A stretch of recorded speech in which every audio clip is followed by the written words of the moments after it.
What is up, RotoGrinders? We're back. Returning champion, head chopper, myself, Dean 78904. If you want to get all technical, it's 2 hours of nonstop MLB DFS conversation starting right now. Taking you up to first pitch.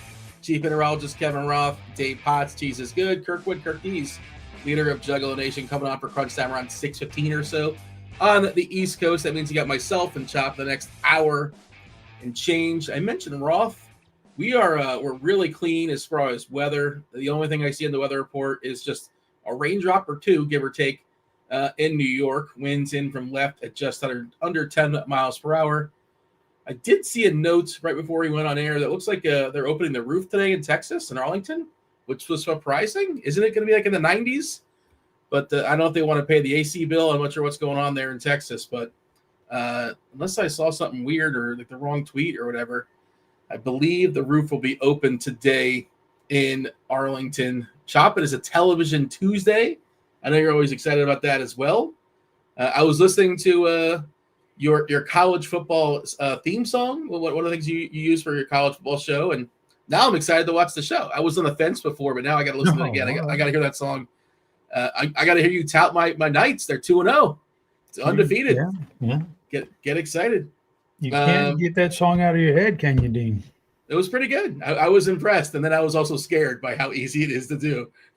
So what is the show? Wednesday night, Thursday nights? When do you guys record officially? We record on Friday afternoon, so pretty close to lock on Saturday. We record, and then the producer edits what he needs to edit, and then then they release it. It's not a live show. It is not a live show. I would also suggest probably a good idea. I'm not sure how much you're involved in it, Chop, but bouncing in the Discord channel. How popular is the Discord channel for college football?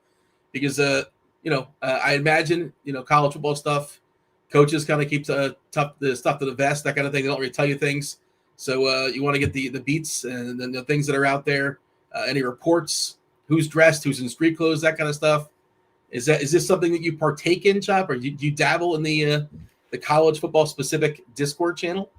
Yes, every week. Listen, of all the money you pay for anything you want college football related on RotoGrinders, the Discord is the most important tool. On Saturdays, sit there, and that's when the news drops. News is not like the NFL, man, where like 50 different sources are coming in with the same stuff and nothing goes unturned. Nothing goes uncovered in the NFL. In college, you can't get a hold of hardly anything. So Discord is the most important tool on Saturday mornings. No doubt about it. Yeah, sure. Always hanging out in there. Always dropping news when it comes in. Or it's a community. It's a community thing. So, yeah, college is still one of those sports where slowly but surely it's kind of losing a little edge to the, to the projections, but there's still something there. It's still a small community. You can still have a little fun with it. Most of our Discord channels are free. I don't know if that's one of the free ones. I think it is, but do not quote me on that. Too much premium info in there, man. It's not. Okay. You need to, honestly, it's too good. The info is too good in Discord on Saturday morning. You would just hang out in there if it was free. Man, that's all you would need, really. So, no, you need to have a sub to get in there. I see Tim in chat. He's hyping up the Discord channel as well. Like you said, the NFL, they know they're in bed with the gamblers and they force the actives and inactives 90 minutes before. And that's the reason why. College, they're not quite there just yet. They don't have to announce their actives, inactives, things like that. So whenever you can get beat reports and things of that sort, players warming up, a lot of that stuff is going to be posted there in the Discord channel, RotoGrinders.com/Discord. The college football channel. Yes, they are asking in chat. Oh, it is. I got a haircut a couple days ago. Maybe it's just starting to ferment. I don't know. But yes, fresh haircuts. It was long overdue. It is also a television Tuesday. The people in chat were talking about that. They're clamoring. They're excited about television Tuesday. We can go ahead and drop the first clue. Yeah, sure. Why not? Television Tuesday. You just tell me what TV show I'm talking about in the Discord channel. This is a free Discord channel. That would be cruel if it was not. But yeah, throw the answers into the live stream chat channel, RotoGrinders.com/Discord live stream chat. The first clue, Chop, it is smart. Smart is our first clue. I'll drop 5. If we need more, we'll drop more. But, every 10 minutes or so, give or take, producer Steve's going to go ahead and drop a clue for the people. Smart is clue number 1. Yeah, we have an 11-gamer tonight for baseball. 7:05 is first pitch. Once again, the Dodgers, they are, uber favorites. They didn't really, get there last night, although they almost had a no-hitter. And the 8th or 9th inning, couple of no-hitter alerts for the Dodgers in the last 4 or 5 days or so. By the way, your knocker blocker came through last night. I'm pretty sure your knocker blocker actually had an inning of shutout baseball. He blew it the previous night or on Sunday, whatever it was. I lose track of days. But shout out to your knocker blocker. And we're going to have that later on the show. Not just that, but knockers themselves. Knockers and the old BBP suggestion of the day. 6 total for the Dodgers at home against Herman Marquez, who's been one of the worst pitchers in all of baseball. Dustin May not throwing baseballs tonight. Speaking of the Dodgers, who traded May to Boston earlier in the year. He's not throwing baseballs tonight. It's a dude named Connolly Early. One of the bigger prospects in Boston's organization. Tough spot there in Sacramento. Both teams in that game, Springs and the other side, have a team total above 5. Rhys Hoskins expected back today for Milwaukee. I don't know if they've officially released their lineup, but I did see that they're hyping him up and saying welcome back to Rhys Hoskins. So I assume Rhys Hoskins is playing baseball. Bichette went on the IL for Toronto. Kyle Tucker went on the IL for the Cubs. Well, that's the news I have right now. I'm sure more stuff will be coming on through, but got to get your screenshot of this slate, Chop. It's the pitching, man. It's not great. It's not great. There are guys that I think I like different degrees of, but it falls off pretty quickly. Doing the rankings today, you got to rank your 8 favorite pitchers, and I did not feel comfortable rostering 8. I don't like 8 pitchers tonight. I'm curious your thoughts. We'll talk about pitching specifically in a second, but your overview. How are we seeing tonight's 11-gamer? The overview, tonight's 11 game. I actually see several pitchers that I don't mind. I kind of like. So okay. I think there's some depth there. I don't do the rankings anymore, but if I did, I wouldn't have a problem listing those. You like 8 pitchers tonight? I mean, I'm not saying that they're like, world beaters. They're not aces or anything, but I can identify. Let me see, just real quick. 1, 2, 3, 7 guys that I would feel comfortable playing, and a couple of them that I feel really comfortable playing. So I didn't mind that. I don't mind the pitching tonight. Okay. Hitting is kind of weird. Hitting is a what's the Forrest Gump thing about box the chocolates? Chocolate. Yeah, hitting's a box of chocolates tonight. Are you gonna get the caramel, or are you gonna get the coconut? We don't know nut? what we're gonna get. Yeah, which one? Whatever you don't like. Are you gonna get that one, or whatever your favorite is? Or are you gonna get that one? Because I think. What's your favorite? Do you have a favorite? The coconut to me is the landmine. I don't. With a solid chocolate? I don't do the box chocolates. I'm not a big fan of all that stuff. But if I did, the little bit of chocolate that I do, I don't mind the mixture of coconut and chocolate, Dean. I'm not going to lie to you. I don't mind that, man. I know you don't like it. You've made that known, but I don't mind. I don't mind that. Like, chocolate goes with a lot of things. Chocolate goes well with peanut butter. Chocolate goes well with coconut. So I don't hate that. Now here's one I don't really particularly like is like the chocolate with the cherry in the middle stuff, the cherry stuff. I don't like that. And the goo? You don't like the goo and the cherry? You don't like that? Okay. Hard pass on the goo, man. Yeah, let us know in there in the chat what the best and the worst future power rankings. The box of chocolates, future power rankings for sure. Do hit that like button, do subscribe, turn on those notifications, join the conversation. All right. Yeah, I'm curious to get the first thing I thought, Chop, when you're running off like 7 or 8 pitchers that you're interested in, I wonder if Spencer Strider made your list, because he's going to project pretty well, but that dude has been a disaster lately. Is Strider cooked? Is Strider washed? Did the arm surgery completely wash him? You never know, man. You never know. I feel like he needs a reset. Like, it's just like, I don't know what, when they're officially eliminated. What do you mean by reset? Just like the season's over, and he's dealing with injuries. And I think he's going to be one of the more interesting, like if you're into the season-long streets, like how you handle Strider, because this is a guy that was season-long baseball second rounder, top 3, top 4 pitcher, taken off the board. Sure. And now he's just a mess. Yeah. Well, to answer that question, Dean, just the big overview, not give too much away before we dig into it. But no, Strider is definitely not one of the guys that I would list in my top 7. And but he still has that arsenal and name recognition to where I don't particularly like to stack against him. But I'm going to give you a little, should pull back a little bit on behind the curtain. Sometimes I got to stop my model, my algorithm. I got to say, man, I just can't. I got to stop it. Like, no, man, I can't do that. The algorithm loves stacking against Strider tonight. It's crazy. It's interesting. I can't do that though. But the algorithm is telling me, man, these guys are going to hit Strider. So I don't know, man. Well, it's interesting. Dave wrote about it in his article. Cheese wrote about it. He was talking about it, how as bad, and it's not the same actually as far as the fall off, but Strider is falling off to the same extent the Cubs have fallen off. He's like, this is a matchup right now of a bad offense versus a bad pitcher. That is the reality. It doesn't seem that way. Like, if you look at the names, like remember the Cubs the first month of the season, like the hottest team in baseball. Tucker was dealing with that injury. Now Tucker's not in the team right now.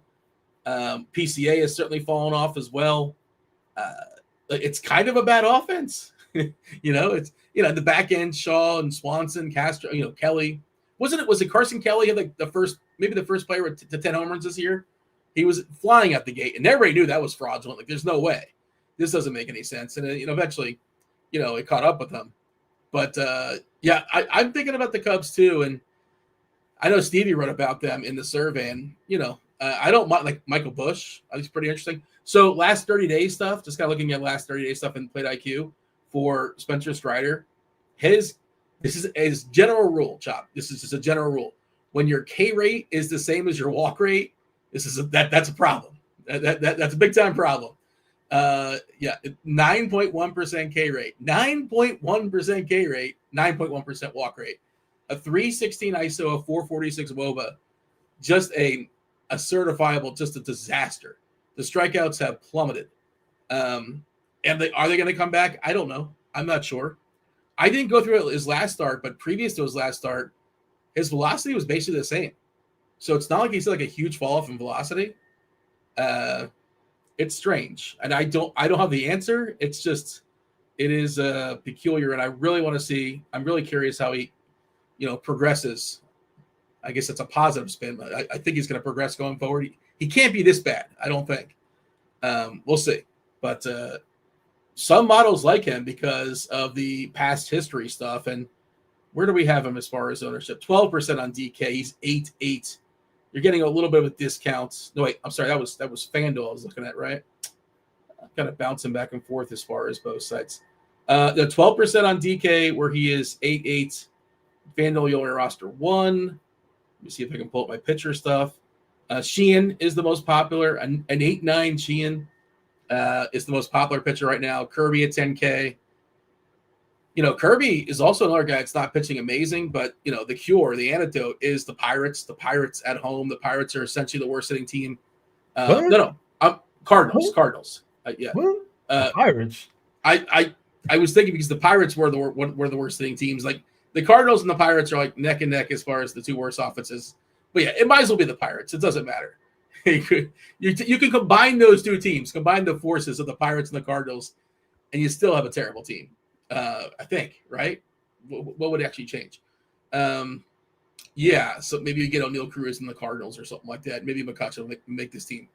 In any event, I like Kirby. Also, he's distinctly better at home. No surprise there. He got his face punched in last time. Was in Tampa. St. Pete. That's tough sledding. I think it's a bounce back spot for him. Sheehan, man, the Glasnow thing last night, he shoved, and I didn't play him. I was afraid, and God, regrets, man, because you know the upside of him against Colorado. I was just, he had a no hitter. I think he picked 7 no hit innings with 10 strikeouts, if I'm not mistaken. But tonight. Now we get Sheehan. Sheehan's pretty good too. Good strikeout guy. And Ed the Rockies Sheehan? the Rockies are still terrible. Ed Sheehan? Did he come out with any music lately? Are you a big Ed Sheehan guy? No, but I mean, good for him. I don't know. I'm not. Yeah, really. I mean, I'm not the person to ask for contemporary music, or I'm aware of his existence, but I couldn't tell you one of his songs. I think I might be able to recognize it. I could pick him out of a lineup. He's got orange hair, right? I think he's got orange. He's like a redhead. I think so. Yep. Yeah. You know what they say, Dean? What did they say? Red on the head, like a dick on a dog. What does that even mean? I didn't come up with it. They just say it. Hey, Dean, let's. What does that mean, though? Can I Google that? And something's actually gonna come up. You just think about it for a minute. All right. A couple of things in chat, Dean, I want to address real quick. All right. Number one, yes, Cam the man. Investigate the Dodgers at home. Yes, I agree with that. Investigate them. Now, they caught the guy. Whoever's doing the signs, they caught him. I did not know this, but Broccoli Boy brings it to our attention. Yeah. He wants to congratulate Tasteful Tides on his second place finish in the afternoon slate on the NFL. So, hey. Oh, shout out to Tides. I wasn't aware. Yeah. Dean, the things I would do for a second place finish these days in the NFL. I mean, my goodness, it's been a while. So just be on the podium. That is fantastic stuff. Yeah, shout out to Tim. Tim, he doesn't tweet it out or nothing. And that does it even happen if you don't tweet it out? Did he even get paid?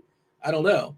But congratulations to Tim. And I know I was talking to him privately. I think he's been on fire in baseball too in the 121.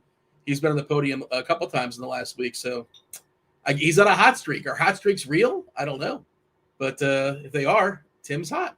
When's he going to go cold? Who knows? We need a bigger sample. We got to figure it out. But I don't want to mess with Tim right now. I hope he's not in my contest. Yeah, probably. It happens. It happens when you get hot. You hit everything, man. You hit everything. So good for him. Good for him. Chop, you won $1 million NFL. Was it both times week one? One time week one? No, one time. Was it once one time in week one, yes. Okay. One time in week one, and then one time. It was about week 10 or 11 or so. Do you remember anything specific? Can you rattle off your lineup? On which one? Either one. The second one, I do remember a lot about the second one because everything's so fickle, Dean. Like everything. I remember everything about it. I had a terrible defense. I played an expensive Rams defense, and they were bad that day. But finished first, and I had made one swap going into the afternoon games. I had one play. I just had one player left, period, and I made one swap. I swapped out. At the time, Kupp was a stud for the Rams, right? That was back when he was really good. This was on FanDuel, but I swapped him out for Robert Woods. I just felt like Robert Woods was the play to go with, right? Even though I had a lot of good players. The Rams at the time, teammate? Yes, yeah, they were teammates on the Rams, so it was like. I don't know. It was weird. I don't know. I just felt it. I felt it in my bones, Dean. Swap them out. Were you behind? You were playing I was one player left, and I had a good. Oh no! You know what? I had like a bunch of players left, but the couple players that I did have going in the morning were excellent. So I didn't have any dead spots, and that's what I always preach in the NFL. You can't have dead spots. If you can have every lineup's roster spot hit something. You're in good shape to cash. And I didn't have any dead spots, so I knew I had a live team. So I was thinking, how can I maximize it? And I had a naked Jalen Hurts. So I didn't have anything with Jalen Hurts, just running him out naked, hoping he ran, which he did. And that was good. But I swapped out Kupp for Robert Woods, and Robert Woods absolutely went ham, and Kupp didn't do anything. So that was the difference between eventually getting first place or maybe would have been like 20th place for a ham sandwich, nice. Right? It's a big one. And yeah, it's amazing. Yeah, I just remember watching at the end of the second one, I was like, I'm cooked because there's like a whole 5 or 6 people behind me. I'm sitting there. There's a whole 5 or 6 people behind me, and they all got Alvin Kamara, and he's got like 2 drives left in the game, and he's catching check downs all day long. They're trailing the Chiefs. Yeah. Right? He's catching check downs all day. I'm like, oh, I'm cooked, man. That million looks nice right now, but it'll only be like $500 here after Kamara does these next 2 drives. They do a drive, And Kamara didn't even get targeted in that, didn't get nothing that drive. I was like, okay, that's good, but still, they're going to get another drive, and no way. Mahomes takes the ball, wiggles down the clock, couple first downs, last gasp here, third down and short for the Chiefs, and he hits Kelsey with a little shot in the flats coming out and gets the first down. They kneel on the ball. Kamara never even gets another chance, and I was like, oh man, this is really going to happen.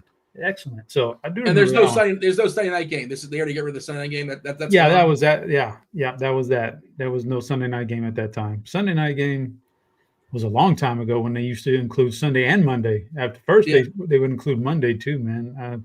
You'd have to get on there and sweat your games with Crazy Gaby, man, on Monday nights. Rough. It's rough stuff. I think Smiz won on like a Monday, Sunday sweat or something like that, if I remember. If I'm not mistaken. Vikings, I think he had a Viking or something like that. No, it was 49ers. He had 49ers. He had a 49. I think he had like Crabtree, and the other guy had the running back, maybe Gore or something like that. They were sweating it together in a restaurant or something. All right. Well, here's to a third, Chop. A third milli this season for football. Back on track as far as baseball. Most popular pitchers, kind of ran them down on DK. We're looking at Sheehan at home against the Rockies.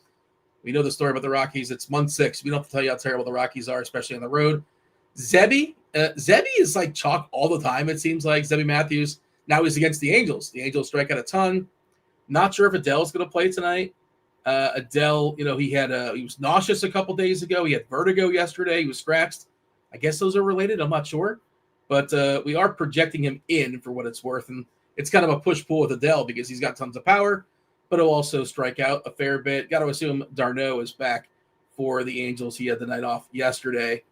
So, Zebby's going to be popular. He's got the K ability, also backed up by a rough bullpen. He's been better of late, too, as well. I know we were talking about why is Zebby always chalk? Well, he's got a big K rate. He's got big upside, and sometimes he just doesn't get there. Sometimes he labors and just struggles to get through 5.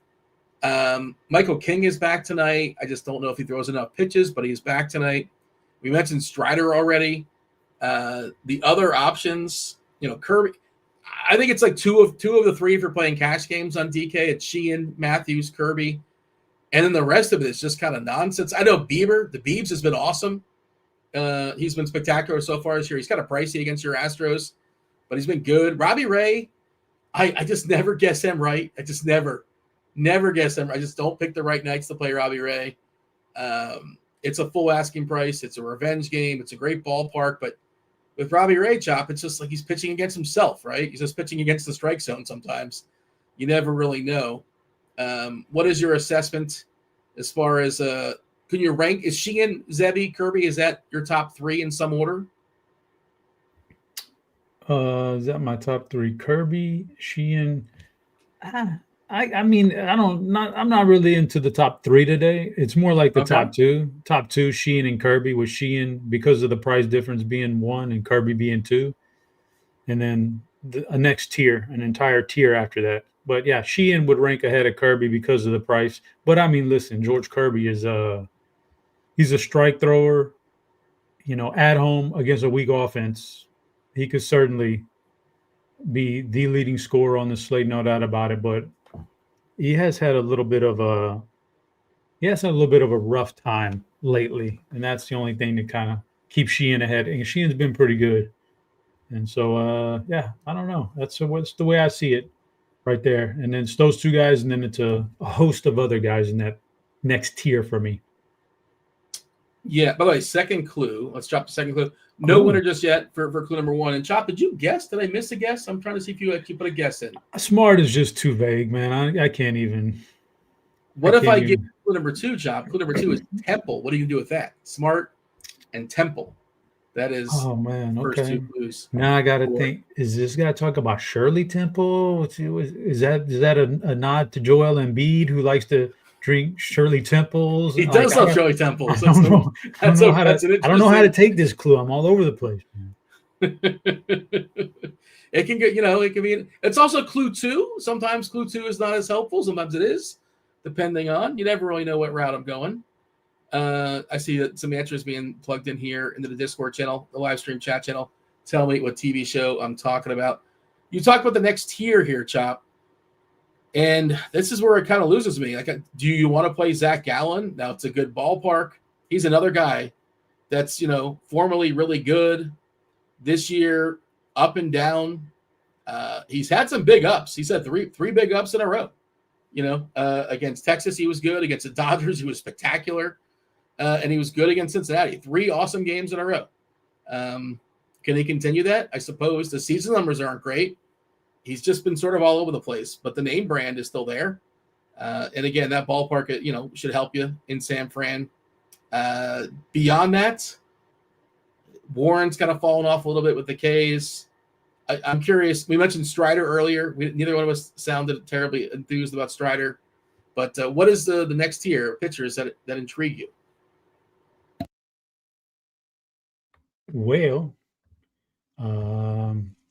so let's go in salary order. I think the next tier now, the price is too much on Bieber, but he's in that next tier for me for sure, highlighting in the next tier because, he's been good. He's been good since his return. His stuff is looking solid, and the Astros they can be awful. Like, I know, and I'm thinking that at some point here they're going to turn the corner and they're going to start hitting really well, but they just haven't done it.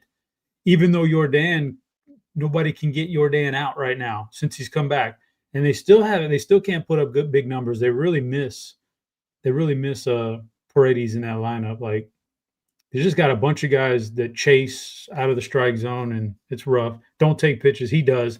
So he'll stabilize it when he comes back, and I've heard he's actually might be coming back here pretty soon. So keep an eye out for that one, Dean. But Bieber can do it because the Astros can certainly be bad. Michael King, he's got the reputation. He's got the stuff. I'll keep him in the mix, so he's interesting.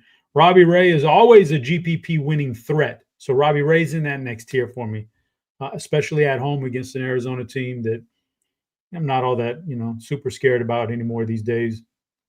In the same ballpark, even more. Zach Gallen might be my favorite in this tier because he's only 8,400. He has to go to Frisco and play. Now, the one knock here on Gallen, if I'm poking holes in arguments for guys, is, believe it or not, San Fran is hot. I don't know if you believe in hot streaks, Dean, but San Francisco is hot, man. They're tearing it up. Devers is hitting the ball, the cover off the ball, and so I worry about that matchup a little bit. But it's in Frisco. It's such a pitcher-friendly ballpark, and Gallen's pretty good. I could go that route. And then Zebby at 77 is going to probably be chalk because of the price tag, but he's definitely in this tier. I just don't know how much I'm going to play him tonight. How many pitches are we projecting for King? Because he came back like a month ago, right? And then he disappeared again. Like, he was gone for 3 months or 2 months. He came back. He got his face punched in. I think he had a knee or a shoulder. I can't remember what it was. He disappeared again. Also converted relief pitcher, right? I don't know how much they're going to push. There's just no discount as far as his price, which to me, like 9.7, we're giving him 84 pitches for what it's worth. That seems a little bit I know the matchup is fine against Cincinnati. I'm curious if Cardi has anything different. If the Bats got anything different when it comes to. So the Bats got 77, 84. Maybe we get 80 pitches out of Michael King for 9.7. I can't talk to that. There's just no chance. You mentioned some of the other options. Yeah, the Giants have been hitting better at home of late. Good for them.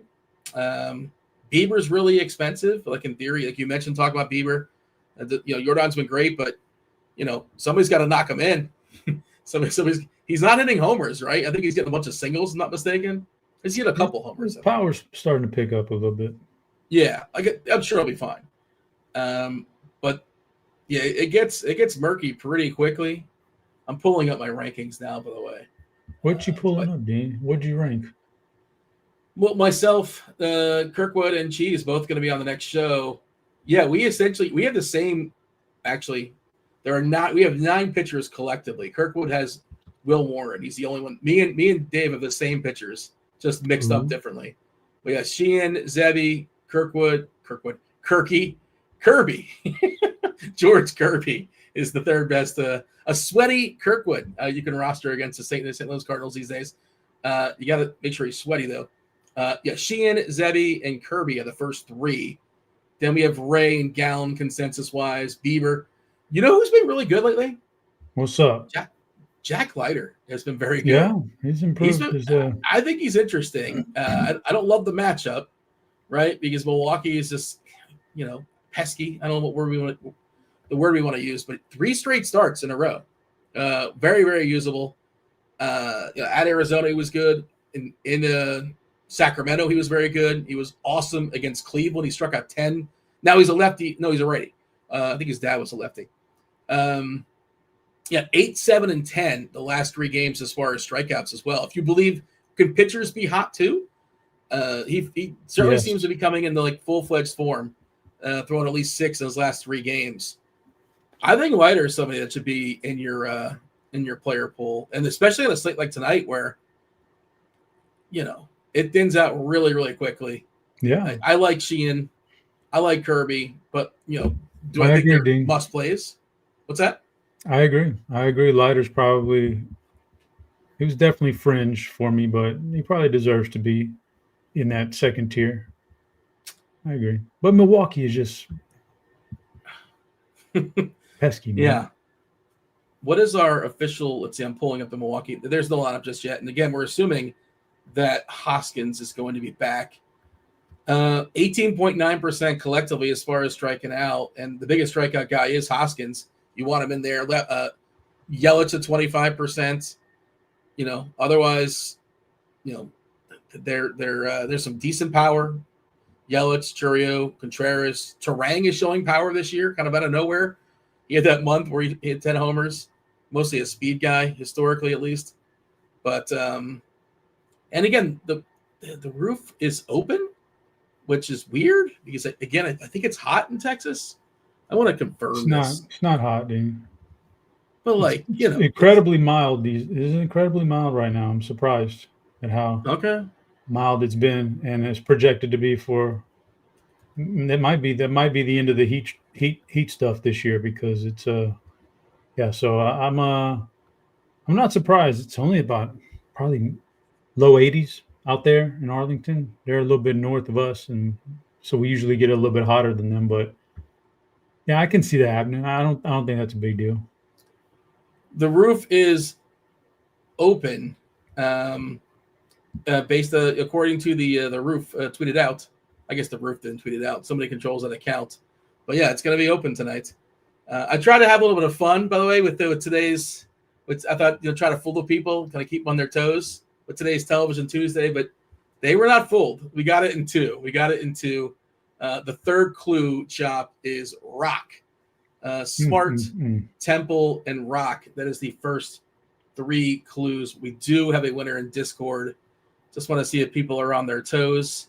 And at least we got one person that is on top of it. We'll circle back. And we'll give the rest of the clues, obviously, but we'll explain it later on in the show.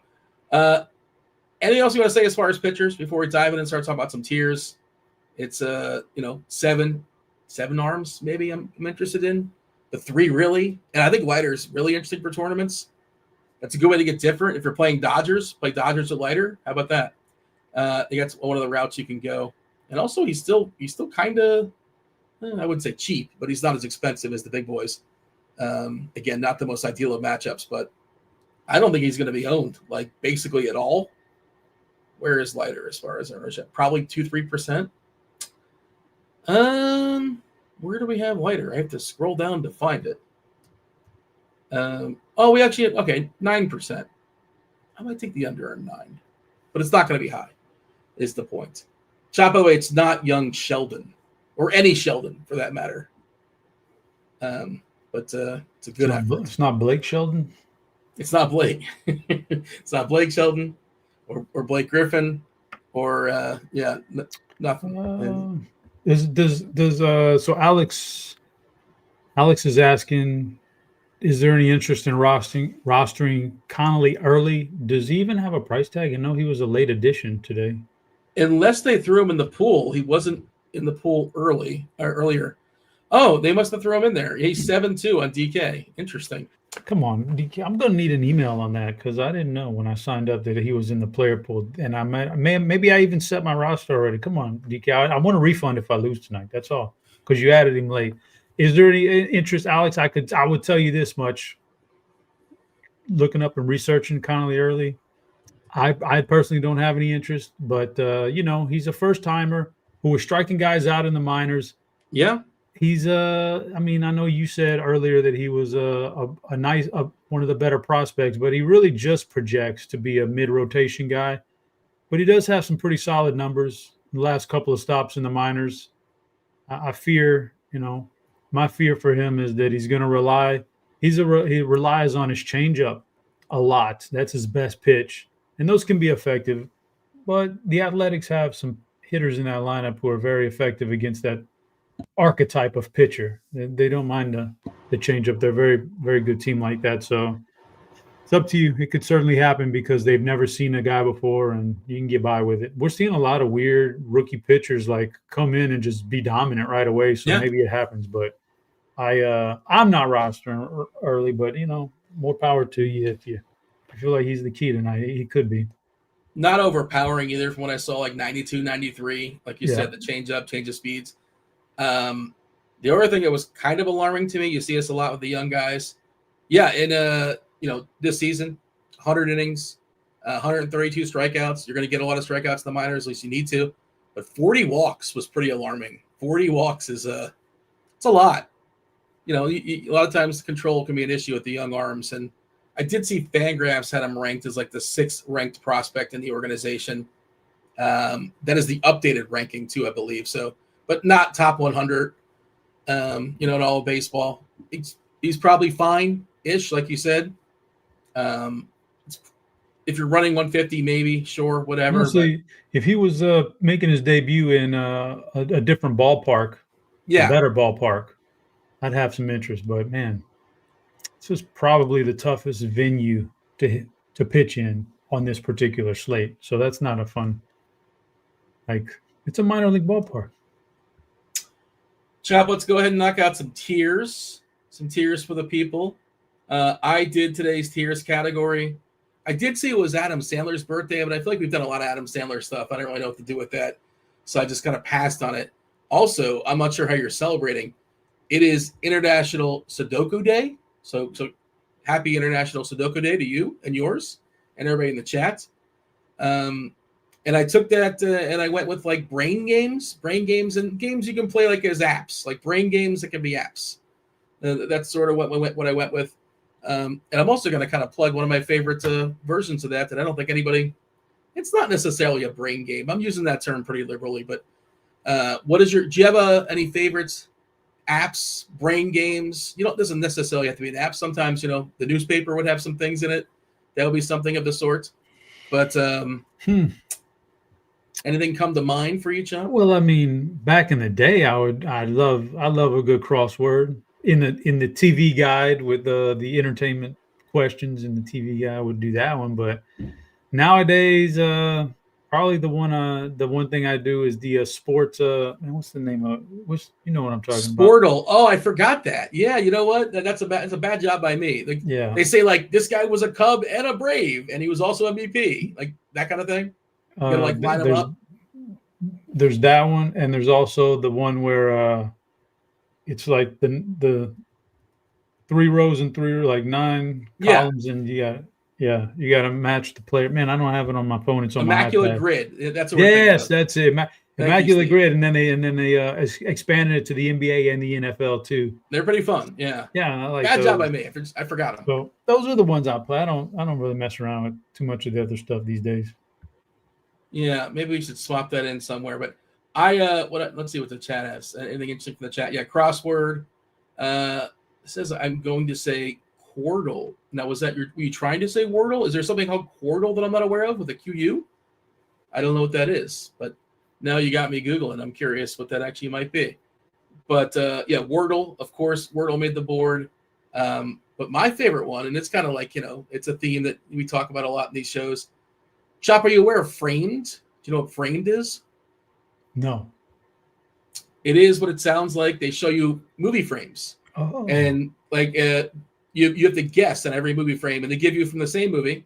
They show you like 6 different frames, and you get a guess each time, and it becomes, it's really, really tough. The one picture is just like, it never has anything to do with the plot, that kind of thing. But it's a shot from the movie. It's a frame from the movie, and you progressively, you guess, and you get to 6. I believe it's 6 is the option. There's a whole archive on them too. And I think there's an app for it as well. But Framed. If you like movies, and I think you like movies, I think you would enjoy Framed. Do check that out. Wordle, of course, one of the more popular of these games. I do enjoy a good Wordle. What is your start out Wordle word? Do you have one? A chat, tell me. I'm curious about. Yes. Do you have an official? Do you have one? Do you have an official word? So I will say this much, Dean. I do.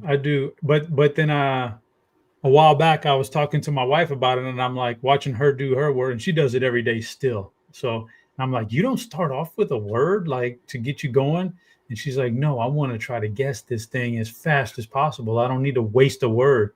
I'm like, you have no idea what the first. You're never going to wasting a word with the first guess. You're never going to guess it on the first word. But that's a whole different debate. But for me, Dean, I just want to get it before the end, so I'm not worried about wasting words. So I start off, Dean, with first word close, and no matter what pops up, the next word I do train. Close, train. It covers a lot and can get you started really. And then I've got a few guesses after that to finish it off. But like I said, I'm not even worried about like incorrect guesses or wasting words. As long as I get the word by the end of the thing, I'm good. Producer Steve says place is his go-to. Brian says crane, C-R-A-N-E. That works. Place is a good one as well. All right. I just change it up. I like to start with a new board sometimes, but I understand why people use the same word all the time. Crossword, you mentioned crossword right in the middle. Crosswords are fine. I don't mind a crossword. Sudoku, I never really got into Sudoku. And, I don't dislike it. I've dabbled in it, but, if I'm on a plane, I want to watch a movie or something. I don't want to sit there and play Sudoku.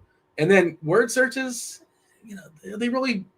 That's not really a brain thing, is it? It's just looking for word letter combinations, and I think it's the weakest of this bunch. I don't want to. It's not. I don't think it sharpens your brain in any way. It's just a time suck. Word searches that they're not for me. All right, Mr. Gerg says he's never heard of Wordle. Well, give yourself a Google. It's too much time to explain what it is. It's pretty simple, but check out the Wordle. It's pretty fun. All right. Anything in disagreements? Are we okay with this word? With the exception, I screwed up Immaculate Grid. That's my bad. I should have put it somewhere on the board, but it is what it is. We'll power through. Any other thoughts? Right offhand, I'm not doing no word searches anymore, so I'm good with that. I would actually, honestly, I've heard of Sudoku, but I'd actually have to Google what it actually is. I don't even know. I don't even know 1 through 9. You got to put numbers in, and they have to add up a certain way. No, never done that before. So it sounds interesting, but I don't know. I'm gonna take your word for it. Crosswords, I like crosswords, but we're there. Wordle, framed. I'm actually putting that in my phone right now to check out later, so I don't forget. I've never heard of that game, but it sounds good. I like movies, Dean. I appreciate a good movie. You'll like Framed. Okay, we're gonna throw some teams in some tiers. We have 22 teams. We're gonna rank. We got 30 minutes until crunch time shows up. Plenty of time. We have the knockers as well, the BVP suggestion, the knocker blocker, all the goods. First game, it's Will Warren taking on Casey Mize, Detroit and New York. New York, heavy favorite, minus 160. How do you see the Yankees and the Tigers? Yeah, I'm seeing Detroit in tier 4. I know Will Warren can have some bad outings, but he's typically pretty good. And they really did revamp that bullpen really good, man. So props to them. It's going to pay off in the playoffs, what they did at the trade deadline. I don't want to attack that too much. So they're in tier 4, Detroit. New York, it's a much better matchup for them on this thing, flip it around, and a better bullpen to go against. And they do have more power in that lineup. So I'm going to put them in tier 2, even though Judge is, I think there's something probably still really wrong with Judge. He can't throw. Yeah, we know he can't throw. I can't imagine that he can hit 100% with that injury too, but I don't know. But it would feel like it would something would at least tweak or hurt a little bit every time you swung hard. So I'm going to keep them in tier 2, not go too far on them, but they're fine. The Yankees are. I didn't see, but Stanton's in the lineup, so one of those two is in the field. I'm not sure which one is in there, but a liability to some degree for the Yankees defense. Huge degree. One guy can't throw, one guy can't run. So pick your poison. Yeah, I mean, I'm not sure if he's had to throw since, but I did see the clip of like maybe a week ago or so, maybe 5 days ago or so, when I guess a runner was coming in from third and Judge just like hit the cutoff man like 50 feet away or something like that. It was really bad. Yeah, it wasn't great. I don't know if this is something that improves or it's just he's going to have to deal with it to the end of the season. Not sure. Houston, Toronto. Your Astros are in Toronto. Shane Bieber, he's been good. Since 3 starts into the season, he's been pretty solid. You talked about Jordan. Jordan is back for the Astros. He's been really, really good also. His teammates around him, not so much. We don't talk about George Springer enough. I heard them talk about him the other day, like how spectacular of a season he's had. Kind of a renaissance season because he's sort of been fading a little bit. 33, 34. How old is George Springer? Also, it's a revenge game. Is he still vengeful with Houston? I'm not sure. I think he's okay with those guys. Yeah, I think he's cool. Him. He wants to come back.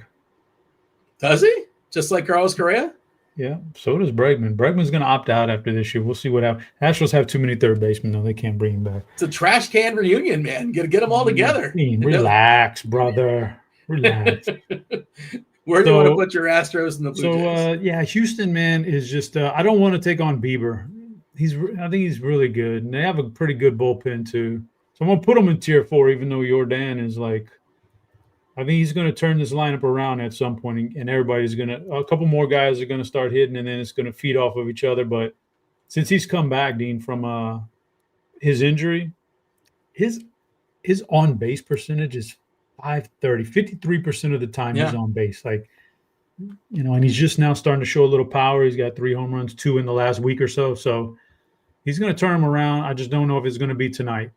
Toronto. This is a little weird one for me, but I'm going to put Toronto in tier 2 because I think that there's like Luis Garcia was pretty good. I was surprised he was so good in his first start back from the injury. That's Tommy John surgery. That's a whole big deal. So that was his first start back. He was surprisingly effective outside of like one bad pitch for a home run. He was really good. Everything played well, but digging into it a little deep, it was around 91 on his fastball. Man, when he was healthy, his fastball is up around 93, 94. So I'd be a little worried about the velocity on Garcia, and at what point does that catch up to him? Toronto they're not even sneaky good. They're just very good on offense. They have a good, solid offense. So I'm going to put Toronto in tier 2. Yeah, and I always point this out, Chop, whenever Varsho is facing a lefty. He's got 166 at-bats, not the biggest sample, but a 440 ISO versus righties. And I think every one of his homers this year have come against righties. I think it's like 16 or 17.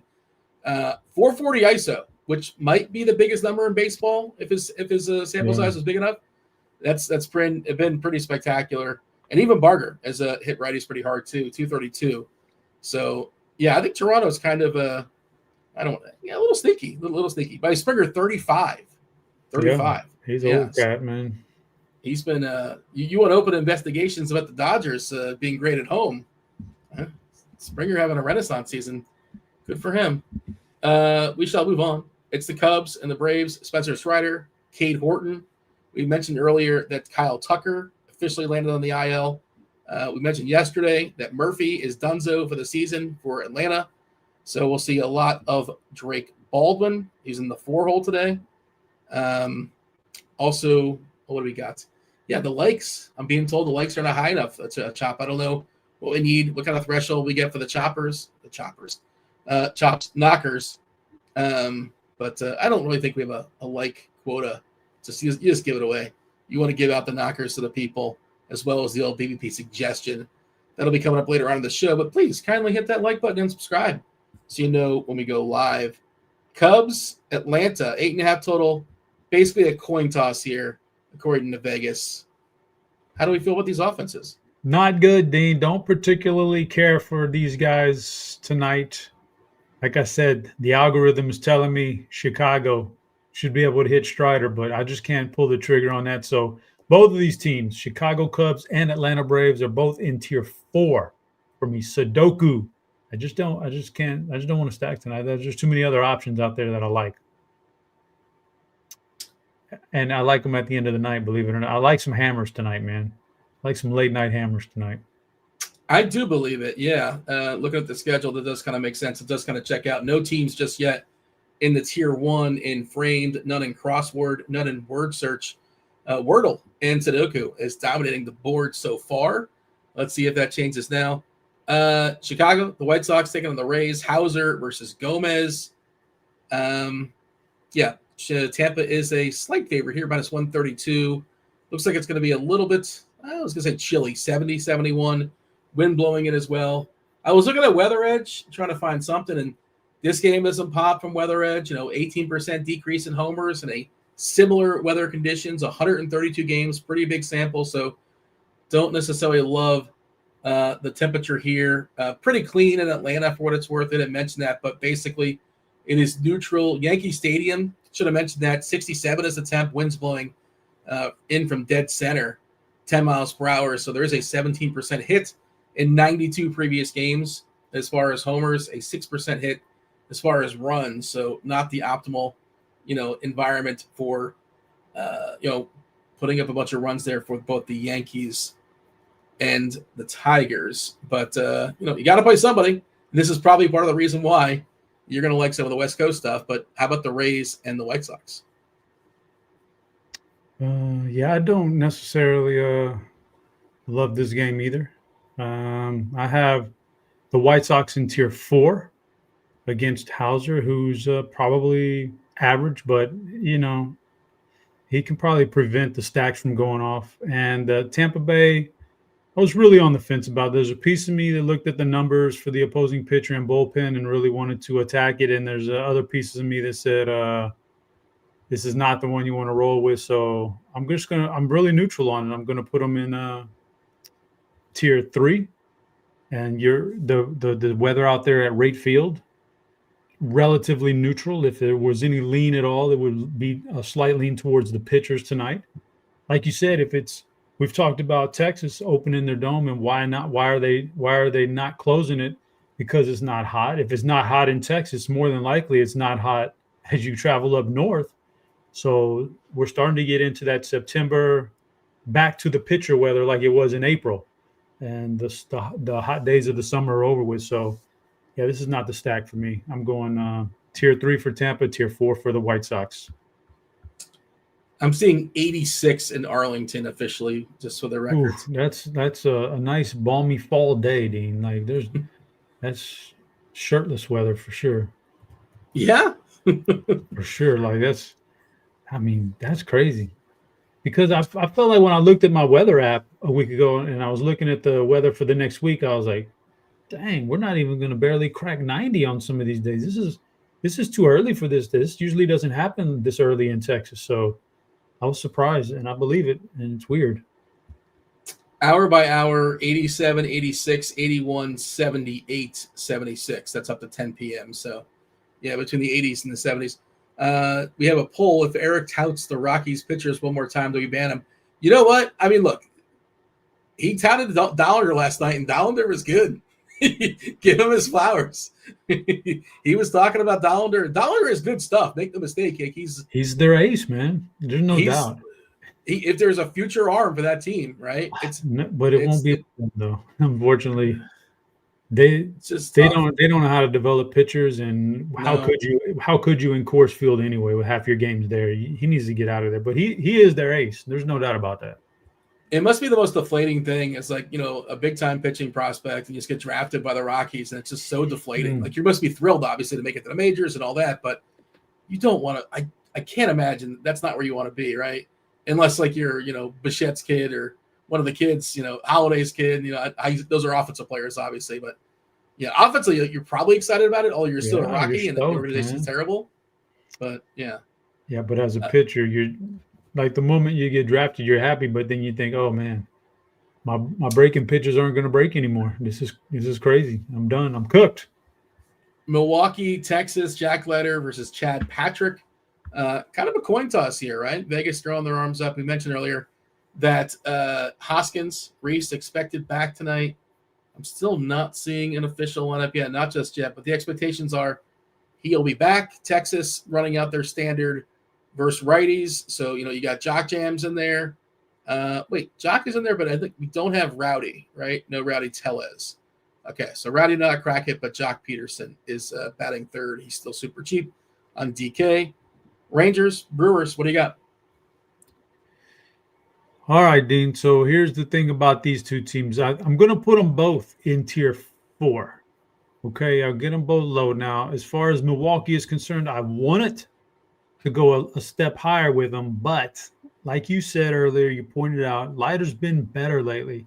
So those overall numbers, that he put up, I don't think they're what I'm looking at. I want to look at his last month or two, man, which has been pretty solid. There's that, and there's the fact that the Milwaukee stacking their good hitters, whoever you classify as their good hitter, their highly projected hitter, is expensive. Now I'm going to put Texas in tier 4 because I think Chad Patrick's pretty good, and their bullpen is definitely good, and they're a playoff team. They got all those. The one thing I would say that I could bump Texas is the opposite of Milwaukee, which is you could stack the 5 best Texas hitters for like 3,400 on average each. Like you could stack the heck out of Texas for cheap if you're into that kind of thing. I just don't want to attack Chad Patrick in this bullpen, so I'm going to put him in tier 4. But the price says go for it, man, for sure. Yeah, no Seager, no Garcia. They're super cheap. I'm not sure if they're good, but they are cheap. Minnesota and the Angels, I think one of the interesting pivot games on the night. Kyle Hendricks taking on Zebby Matthews. Angels are slight dogs here, 9 total. Minnesota, another team that's cheap. I'm curious, do we think we're getting Buxton back tonight? If we get Buxton back tonight, it is on. I love Buxton if he cracks it. He was just dealing with a knee contusion. If he leads off here against Hendricks has been reverse splitsy this season. I think he's a spectacular play. And then you talk about cheap plays. This game is full of them, especially on the Minnesota side. Outman, as Cheese said in his article today, Outman's hot. He had a homer last night. He's hot. Larnach, Walner's got tremendous power versus righties. Larnach has power as well. We saw Royce Lewis finally starting to break out a little bit. I think he banged out 2 last night, if I'm not mistaken. I do like Minnesota, and I think you can play some Angels as well. Although, Zebby's going to be popular. If you want to do the leverage thing, sure. Trout has just been so bad. He's really, really cheap, and he's leading off these days. I don't mind Moncada.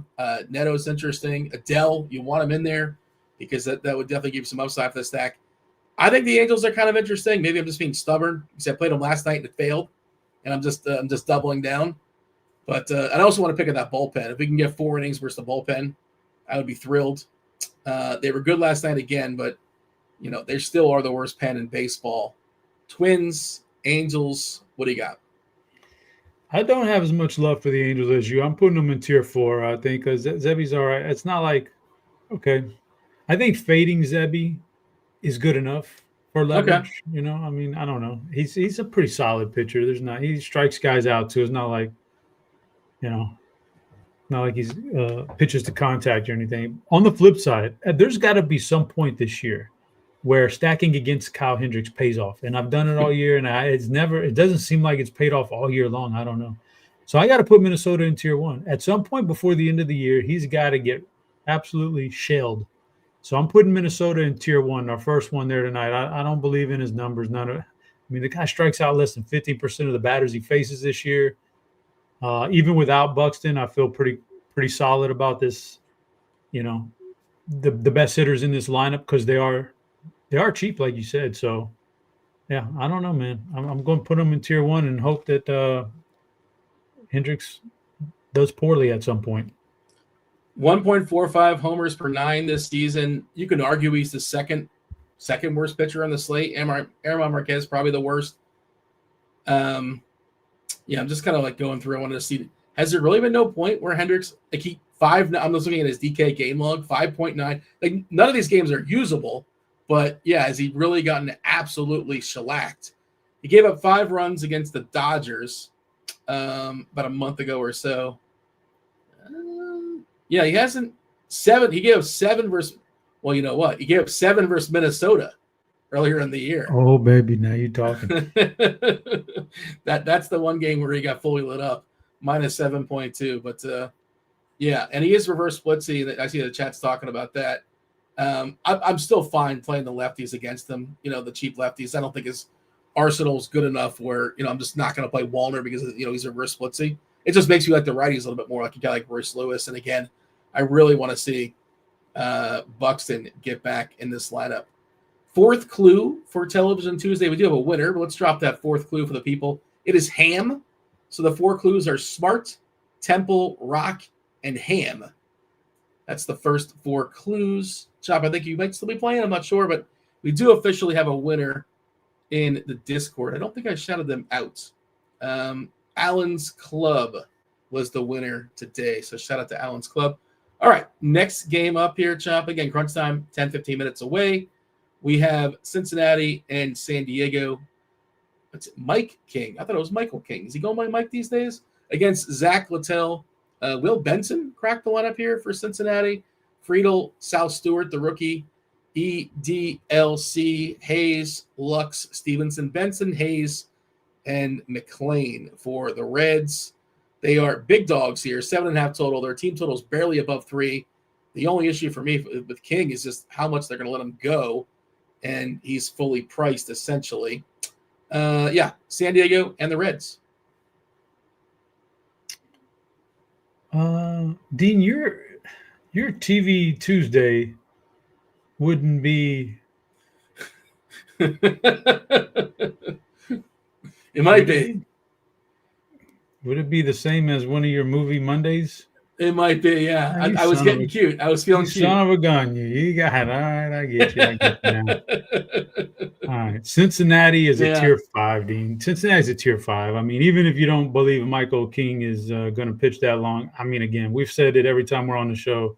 It's a certain point where you just don't want to any close game in the 6th inning with San Diego and you're getting some good arms out of the bullpen. It just doesn't bode well for stacks. I need to update that stat in my sheet, Dean, as when I look at teams and the amount of stack-worthy performances they've given up. I bet San Diego's at the bottom of that. They just don't give up very many huge, unless they go to Seattle in the biggest pitcher's park ever, and there's 7 home runs in the first 3 innings. That was pretty wild. So that's a tier 5. San Diego is a tier 2 for me.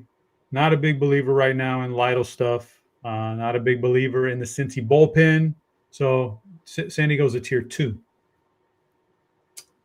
Just got the Diamondbacks, Marte, Perdomo, Carroll, Alexander, Vargas, Tawa, Lawler doing the DHing. He's super, super cheap. If you need a punt at second base, he's like 2-1. McCann is the catcher, and Barossa in the outfield in the 9-hole. We'll talk about that game in just a second. First, we have St. Louis and Seattle. Matthew Liberatore against George Kirby. George Kirby, big-time favorite, one of the more popular pitchers on the board, one of the more expensive pitchers, but talked about earlier how bad St. Louis is, specifically against righties. They're pretty terrible. Not a lot of power, not a lot of oomph. This ballpark is tough to get it out as is. It's been a down season for Kirby, but he's been distinctly better at home. Not surprising. Cavernous ballpark. And Liberatore, we're not afraid of him, I don't think. But, the ballpark's not great. Big dumper Cal Raleigh, always expensive, always playable. Where do you want to put the Cards and the Mariners? Mariners, even though I hate playing this ballpark like this, I'm going to put them in tier 2. That lineup deserves some love. It's a good lineup. So let's put them in tier 2. They got some thump out there. St. Louis, no thank you. That's a tier 5 team for me. And with a tier 5 team comes a knocker blocker, Dean, a chopper knocker blocker. Yeah, tier 5. Seattle? For Seattle out of the Seattle bullpen. I've got a special one today, Dean, because the overall numbers here aren't going to jump off the page. It's Edard Bizardo coming out of that Seattle bullpen. So the numbers are just, better than league average. We're talking hovering right around the 4x, 50 to 25% strikeout rate, that kind of thing, which is not like a great reliever will really pound that 30% plus strikeout mark and all that good stuff. But here's what I like about Bizardo. Guys like him you need on teams to get you through the regular season before you even get into the playoffs. And he may not have a huge role in the playoffs because I don't think his stuff is good enough to like match up against great offensive team. But he's got 71 innings pitched out of the bullpen this year. You need not just innings eaters out of starters. You need innings eaters out of bullpen guys to stay healthy and do it. He's got a great sinker, 96 miles per hour, 52% ground ball rate on that sinker. Unsung hero. Got to give it up to Pizzardo. Love it, man. Shout out to Pizzardo. Good name for sure. We have, I'm trying to see, the Mariners have gotten Wordle and the Cardinals, rightfully so, down there in word search. They're asking Pizzardo nicknamed Bozak, if you didn't know that. Bozak. No, I think you're making that up. In the clubhouse. I don't believe you. Maybe it's true, but maybe. So they're asking about Television Tuesday. Yeah, let's go ahead and give the answer. We got a couple more games to talk about. We have crunch time coming in 5-10 minutes or so, but let's go ahead and give the answer. The fifth clue would just start scrolling. It was anthology. You kind of guessed it there as well, Chop. You didn't officially say what it was, but I know you know what it is. Smart, Temple, Rock, and Ham are all actors that star in this TV show. Now, it's an anthology series, meaning every season it's its own like entity. It's its own kind of world. There's a beginning, a middle, and the end, and they restart it up. You know, it's under the same banner, under the same brand, but it's kind of like a bottle episode or a bottle season, if you will. Gene Smart starred in season 2. Chris Rock starred in season 4. Juno Temple season 5, as well as John Hamm season 5. And yes, it's a callback to yesterday's show. Fargo, the TV series on FX. I've not seen every season, but the seasons that I've seen, I've enjoyed. Have you watched Fargo, the TV series? Some of it. Yeah. I mean, if I'm being honest, I don't like the anthology type shows, but you know, it's fine. Yeah, the Billy Bob Thornton one's pretty good. That's I couldn't really. He was almost a clue, but I thought that'd be like a right at the nose kind of dead giveaway. But I was trying to go at names that's don't necessarily mean somebody's name, like just objects. I almost put a second M on Ham, but again, I thought that'd be a dead giveaway. If you didn't win RG Premium, you can just go ahead and buy it. Go ahead and buy it. We have a brand new deal for Combo Pro for a limited time. You get your first month of Combo Pro for $79.99, which is only $5 more than if you were to get NFL DFS monthly a la carte. And for $5 more, you get baseball. Well, you get the football. You get college football, basketball when it comes. NBA, PGA, MMA, WNBA, LOL. Did I get it all? Everything but NASCAR. The banner is on the screen. Check out the link in the description. But yeah, all the bells, all the whistles, all the things we're showing off here on the screen. Of course, all the articles we're referencing. The SimLabs. The export rankings, Dave's articles, Chop's articles. You get access to the college football Discord channel. Too much stuff to list. Okay. 3 more games to go. D-backs, Giants, Robbie Ray, Zach Gallen. What do you got? D-backs and San Fran. It's yours, Chop. Not in love with this game. San Fran's in tier 4. Arizona's in tier 5. It's a big ballpark. I think there's 2 quality pitchers. I don't have a lot of love for the offense in these games. Tier 4 and tier 5. All right. Thank you for doing that one quickly because you realize we're a little bit behind on time. That's a bad clock management by me. I'm like the Chicago Bears. Boston Red Sox and the Athletics, Jeffrey Springs against Connolly early. Where do we want to throw the Red Sox and the Athletics? Both these teams, team totals above 5. They're asking right on cue, like early, lefty. Earlier in the day, I'm not doing a thing. It's just earlier in the day, Nick Kurtz was looking like one of the best plays on the board. Now we have left-hander early, and he's super expensive. So we're not going to make that our one big spend.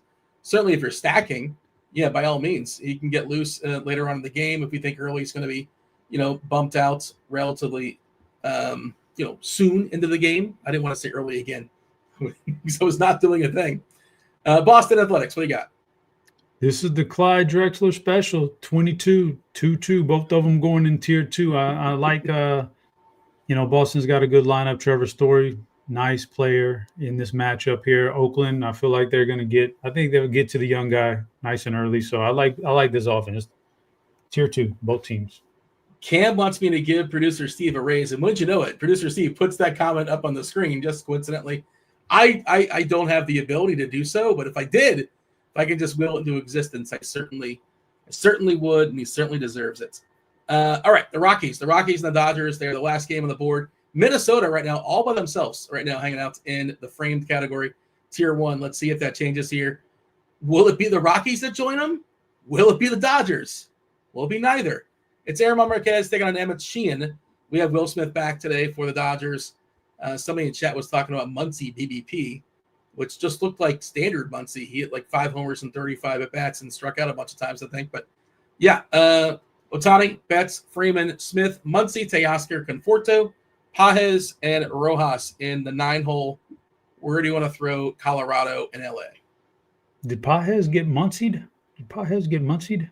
He's in the 8-hole. Did he get muncied? You don't in get the middle it, of Dean. nowhere? Come on, Dean. Yeah, So, you doing a kingpin thing? Kingpin throwback, man. I got you. I'm going tier 5. Colorado said tier 5. There's no chance I want to play Colorado tonight. LA's a tier 1 anytime they're at home because clearly there's some shenanigans there. So tier 1 for the LA Dodgers at home, always.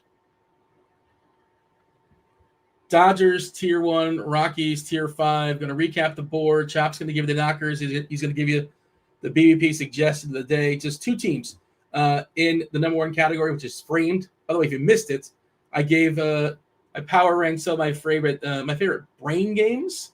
So framed, if you like movies, check out Framed. I saw somebody in chat just say they were not aware of it. I guess they've been playing it, multitasking within the show, and they've been enjoying it. Yeah, check out Framed. It's Minnesota and the Dodgers. Wordle, tier 2. That's the Yankees, Toronto, San Diego, Seattle. Both teams in Sacramento, the Athletics, and Boston. Ooh, Buxton is in. I'm excited. Yeah, fire up Minnesota. Tier 3. You know what, Chop, what I like about you? You take a stand. Just one team.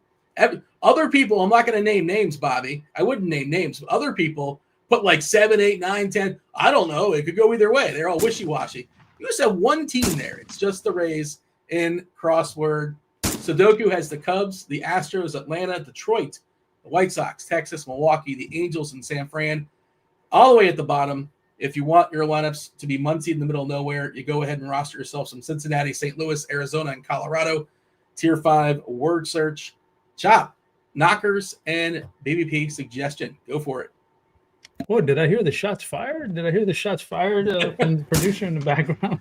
That's why he deserves the raise right there. That's the old. He got a good thing. We went over budget and got the old Western shots fired in the bed. It's like a musket or something. Load them up one at a time. So here we go. BVP suggestion of the day, Dean. Choppers, knockers. And here we go. I was waiting on the music to come in. All right. Here's the thing about the BVP suggestion, Dean. I really didn't like one specific hitter. Like there wasn't a tier 1, but I can't leave the people hanging. I can't leave the people with BVP blue balls. So I'm gonna give them a team BVP just in general. San Diego Padres as a unit. Let's get the unit them up. Start off with Machado, maybe a little Laureano. These numbers don't jump off individually, but maybe as a whole, we pack 3 or 4 of these guys in a lineup. Will be good. So San Diego Padres BVP team suggestion of the day. Now for the knockers, Dean. We've had twin knockers before. We love it. Got to go back to the twin knockers. It just so happens, the Buxton's back in the lineup, but he was never gonna be part of the knockers anyway. It's Matt Wallner batting 5th and Luke Keeschel batting 4th. This guy's pretty good. So 4 and 5 in that Minnesota lineup against Kyle Hendricks. Hendricks got to go down at some point. We got to get rid of Hendricks here, man. So let's do it tonight. We mentioned earlier that you're talking about team stuff. Maybe you're going to say Minnesota because earlier in the year, at least, Hendricks gave up 7 earned runs against Minnesota. I did check and see by Muncie, 34 bats, 8 hits, 3 singles, a double, and 4 homers, 8 strikeouts, 6 walks. That's like what he does versus everybody. I don't know. Somebody in chat was like, yeah, BVP. He's got the most homers. But he's also faced Aaron 34 times. So, that's just kind of what he does. Okay, let's seamlessly transition. We got Roth back. We have Kirkwood. We have Dave Potts. Let's do it. Crunch time. Fully assembled right now. Doppler boy up in the spot. Yo! Check the clouds, what the weather got. Let's go. Kevin Roth on the beat. That's hot. Okay. Rain delay, man. We dodging that lot. Doppler boy.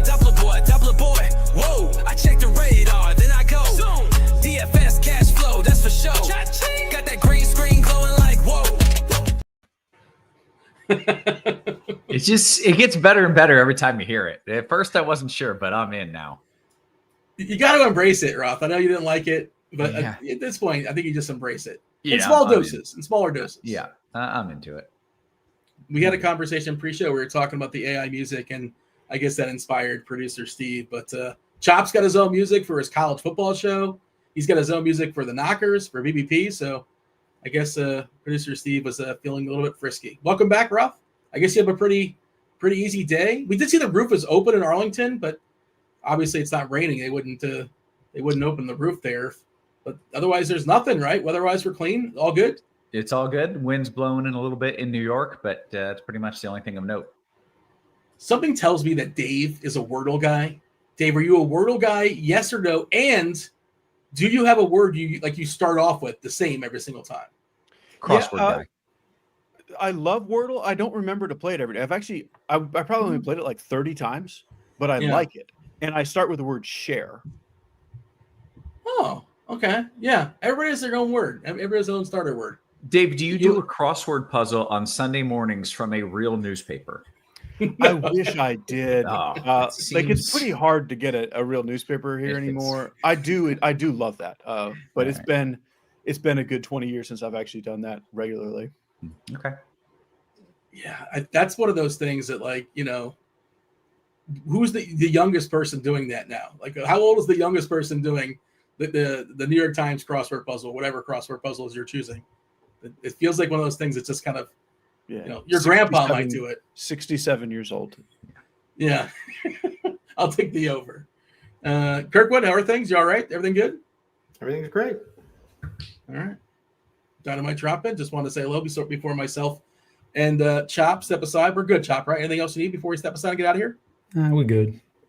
All righty. Roth and Kirkwood and Cheese, they got you for the next 45 minutes. A real time, 7:05 first pitch, Roth. So you should be clean. No issues here. It is crunch time. It's starting right now. Roth, take it away. Good stuff. As always, welcome to it. You know the drill. It's crunch time. My men dressed in black, looking sharp, looking serious on this Tuesday. What's up, Cheese? How are you? I'm good. I just feel good for you. Like, no weather concerns, 7:05 start. It's just like everything's coming up Roth today. Yeah, it's tough to beat that. That is a good combination of factors. Got Kirkdiese in the house, the founding member of the Jug family. What's up, man? How are you? Doing well. I'm a little disappointed that you're not on a yacht or a boat or anything on a mountaintop, but I know more is coming, so I'll just keep waiting. Yeah, I mean, give me 3 weeks and baseball will be over, and then I will be at all of those things. So I will not. So Steve said he wants him to do it from a sporting event. Like, I was trying to think, how could I get that done?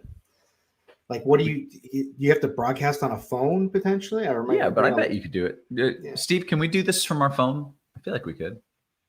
Yeah, I think we could get it to work from a phone. Yeah. Okay. I'll do it from an Astros game. Yeah. Maybe a gentleman's club. We could do it. There's a lot of different. I'm not surprised you went there. Yeah. All right. Hey, you know what? Let's talk about the slate we mentioned. What's that, Cheese? I'll do it from Byron's Barbecue Smokehouse for you. That's exciting. Ribs, talk some baseball. Maybe from a good ice cream parlor.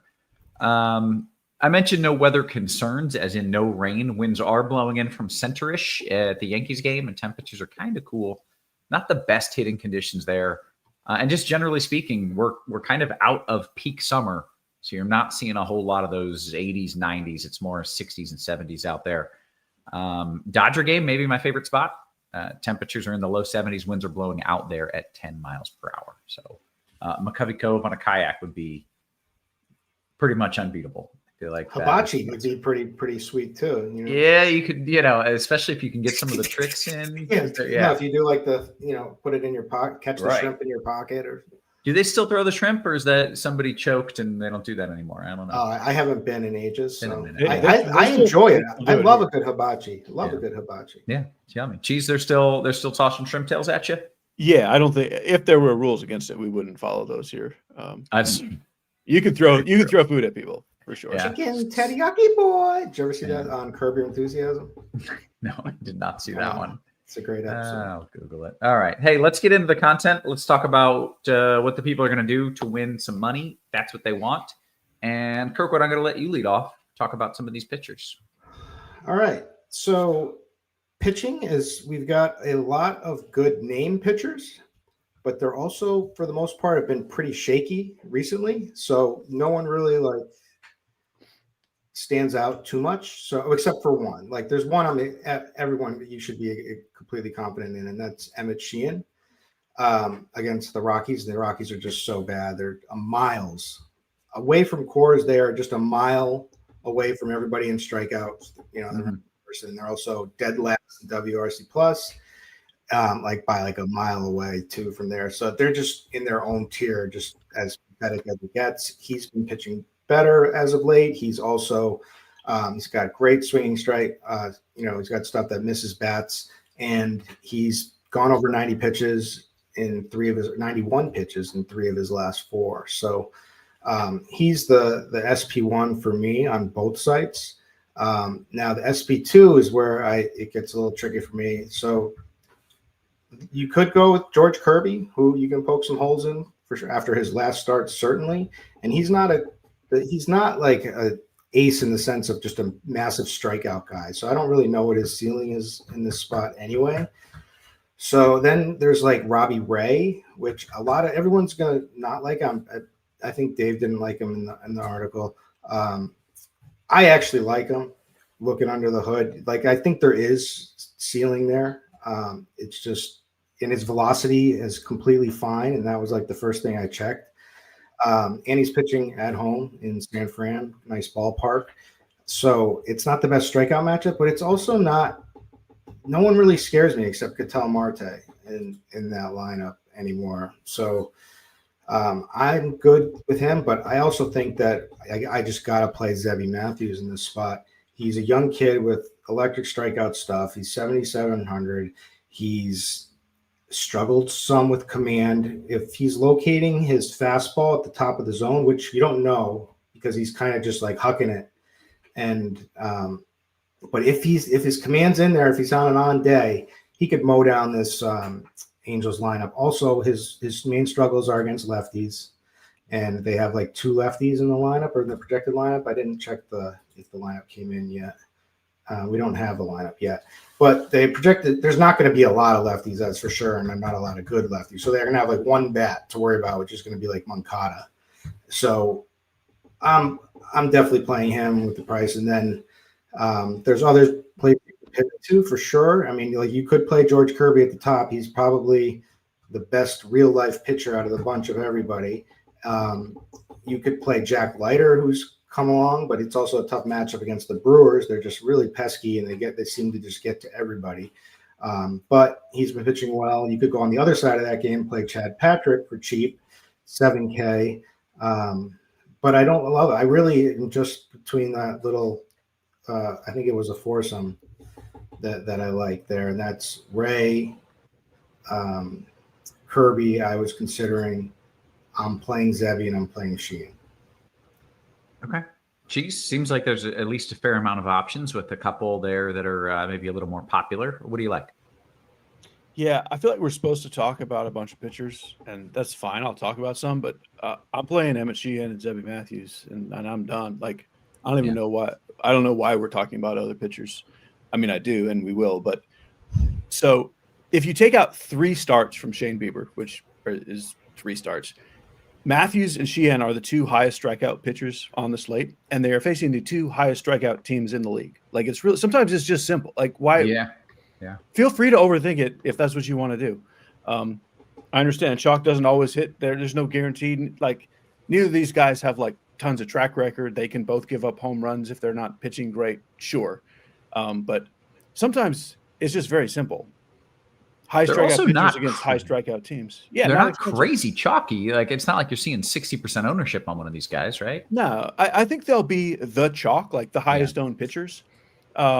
Sheehan on DraftKings might get to what you would call concerning chalk in single entry. Mm-hmm. I don't care. I know some people just always care about chalk. I think it depends on the slate. If it's good chalk, it's good chalk. So that's what I'm doing. Now, if you just don't want to play the chalk, The other things, I have a little bit of Chad Patrick on DK. He's 7,000. I think he's a good pitcher. That, as much as I rag on the Brewers, I mentioned this in the musings, I rag on them for the purpose of DFS hitting. But in real life, they sent a guy to the minors who would be like the best pitcher on a lot of teams. Like Chad Patrick is good. So I'm good with him as a salary saver. We need to take a moment to talk about Spencer Strider. Spencer Strider is $7,800 on FanDuel, and he'll still project well because this is the same guy that used to be Spencer Strider. Yeah. So I don't think he's going to be popular at all on DraftKings. I do think he'll get plenty of ownership on FanDuel at that price. I have 0. I thought I'd have some on FanDuel. I just can't even do it. Like, I don't believe he's this bad. Somewhere in there, and it could show up anytime. Spencer Strider exists in there somewhere, I'm sure. But he's been he's been Herman Marquez for the last month. Like, it's ridiculous. So I think you would be silly to play him. That's just my opinion. If you have salary and it just doesn't matter, I would play George Kirby. And I am fine with Robbie Ray. I'm not like anti-Robbie Ray today. It's just that Sheehan and Zebby are cheaper, and just play Sheehan and Zebby. Like, if you need me to keep talking about pitchers, I will, but sometimes it's just simple. Yeah, I'll let's just just make a talk comment. FanDuel briefly. One comment. So Sure. just to piggyback on what Dave was saying about Strider. So that's the reason why these guys aren't mega chalk. It's because these optimizers love Spencer Strider and they like George Kirby. So I'm interested to see how this ownership actually shakes out when, because a lot of people don't care. They just play the projections. Then, they don't know ball. And then there's a lot of people who know ball. So it's going to be interesting to see how much ownership he really gets. Yeah. Okay. Cheese, what are we doing on FanDuel? Yeah, exactly the same thing. Sheehan and Zebby. Zebby is not as cheap on FanDuel, which means he won't be as popular. And just because it's one pitcher, neither of them will really be that popular. I mean, we're showing, 15% for Sheehan as the highest owned pitcher on the slate. I mean, I think he'll get a little more than that, maybe to 20, but that's not a concerning level at all. I would have to go back and check. I don't think I have a single lineup on FanDuel that's not one of those two guys. Robbie Ray is only 400 more than Zebby. I think he's a little more interesting on FanDuel. And it's not hard to get George Kirby. I don't think Kirby's as good a play as Sheehan because of the matchup. And again, Strider is okay to play on FanDuel because 7,800 is at that point where if he's just like an average pitcher, you can still survive with it. But again, I have 0 and I feel pretty great about that. Yeah. Okay. The Cubs have been so bad. The Cubs have been really bad, and Kyle Tucker's gone now. Yeah. Okay. Let's flip it. Talk about the bats and the stacks. Cheese, you can lead us off over there. Yeah. So there's a lot of bats. Cheese, do you feel you need to get a little different since you're playing the two chalk pitchers? Do you feel like you can't do maybe if there's a chalky stack, you're off it? The only thing you need to worry about is Dodgers stack with those two. Yeah. And I will tell you that I am playing Dodgers stacks with those two. Some days the chalk is just there, and some days it's not. If the chalk is good, I'm going to play the chalk. If the chalk is not good, I'm not going to play the chalk. That's the way I do it. You can do it differently. And I think probably the best answer is in a large field tournament, don't play Dodgers stack with Zebby and Sheehan. You can still play a couple Dodgers. But other than that, I think you're fine on ownership if you're not playing Dodgers. As far as other stacks, there's a lot that are pretty close. I would go Red Sox and Yankees next, followed by Tampa and the Twins. There's a lot to like, but those are kind of the top of the board for me. Yeah. Kirkwood, what are you stacking up? Yeah, I've got Boston number 1. But I'm coming around to now even putting the Dodgers up ahead of them, but I'm right. They're 1 and 2 regardless, either way. with me. Then I got Minnesota next, and that's just because there's a lot of cheap power bats in a really strong matchup. And Buxton's back, so that brings some more thump to the lineup for sure. They are on the road against the Angels, against Kyle Hendricks, and you get the 9. Could definitely get 9 innings of it at bats. So, like a lot of those guys, it's kind of that's like total like boom or bust situation, because they can bust for sure. But then I liked the Cubs earlier, but I dropped them down. So my next now is the Yankees, and then so I put the Cubs as my last. But I'm kind of off of the Cubs now. Okay. Fair enough. I suppose we go around the horn, talk position by position. Then we'll give the people some bombs. And, of course, we will answer some questions as well. Kirk, what are we doing at catcher? All right. There's like 4 plays at catcher tonight. And one is Will Smith for the Dodgers against German Marquez. He was out for a couple of days. Expected him back in today, and he is in the lineup. He's betting cleanup. He's 5K. If you want to try to pivot off of him and get the Kyle Raleigh, the big dumper, then go for it. Massive home run upside. Shea Langeliers I was going to fade him before, but I'm thinking about not now because of the matchup with a lefty. But we didn't talk about that situation at all. So the Red Sox are putting out a kind of a prospect, decent prospect. They're calling him up because they just sent Dustin May. I wish they sent him off a bridge, but they just sent him down to the IL, and they are pitching this kid, and he's been really good everywhere he's been. He's getting strikeouts. He's got a legit repertoire. He's a lefty. He throws about 94. It's not some extremely overpowering fastball guy, but he's got a good sweeper, a good changeup, a good curve. So he's kind of in a good sinker that gets a lot of ground balls. You always have to worry about command with these, and also nerves in these first starts. And it's a horrible ballpark, and against a team with a lot of power. So it could go really bad, or it could be, he could shut them down, and because it's always tough seeing somebody for the first time if they are legit. So I think it's really interesting game there. If it was Dustin May pitching against the Athletics, I would have myself loaded up on Oakland, but now I'm not anymore. But so sorry, I took a turn off of catcher there, but I gave you my 4 catchers. Oh, good. Okay. Cheese, your thoughts at catcher? All right. Yeah, same thing. I thought about mentioning that in the stack section. Like the A's were going to be chalk against Dustin May. Now they're not chalk. This is total unknown, like Kirk said. You can't really guess what a guy's going to do in his first game, but this guy should be at least pretty good, probably. I still like Langoliers and Rooker, and they're a little more off the board now, so I'm good with that. I think Will Smith is obviously a great play, but he will be pretty popular. So I don't have him outside of Dodger stacks. I don't think. I would rather play Shea or Cal Raleigh if I have salary. Although salary is pretty tough tonight on DK. Even if you go like Zebby and Chad Patrick, it's still kind of tough.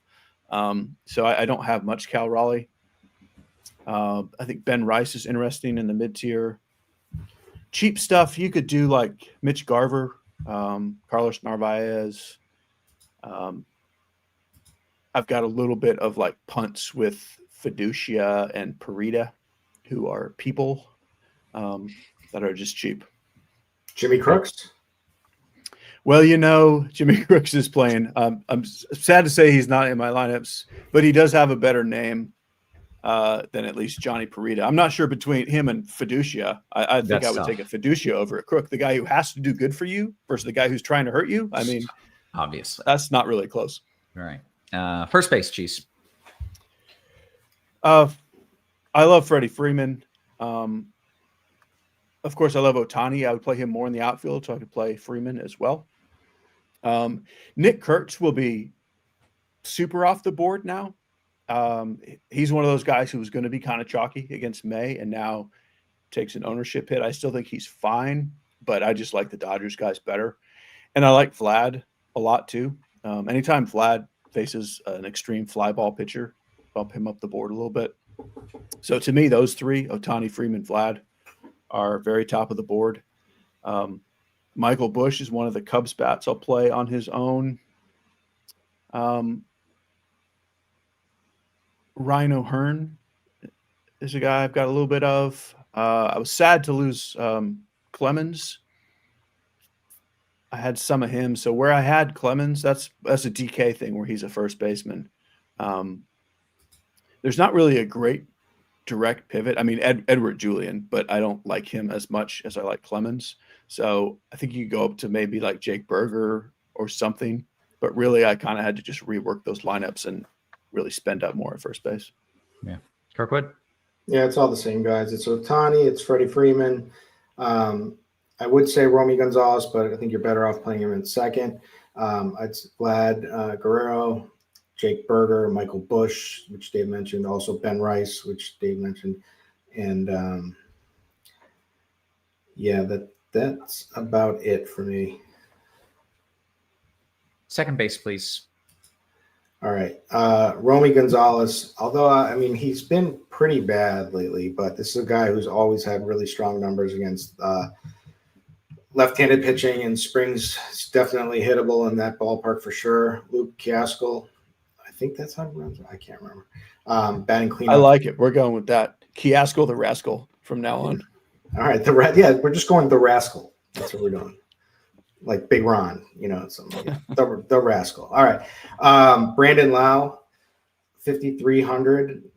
Tough to get. Well, not that tough, but takes a little work with your lineups against Gomez, who's been kind of decent, but shouldn't be that decent, but also struggles with command. I think this is a prime home run spot for Brandon Lau, so I like him. I also think the Rays are kind of like a sneaky stack, right? Like, I think actually you said them for fifth. Is that what you said? I think. Yeah, they're like fifth on my board. Yeah. Bryce Terang, because he hits everybody and he's 4,700. So just ride with it. And I mean, you could say Jazz Chisholm, 5,400 Yankees. I mean, the Yankees are in a boom bust spot too, as well. Yeah. Okay. Cheese, your thoughts a second. Yeah, I don't want to say it's great because it's not, but it's one of the best second base days we've had in a long time. We just look at how many names Kirk mentioned. Usually we mention like one or two, and then that's what I was expecting. Yeah, there's like 8 guys that I'm pretty happy playing. Brandon Lau is definitely my favorite, especially on FanDuel where he's cheap.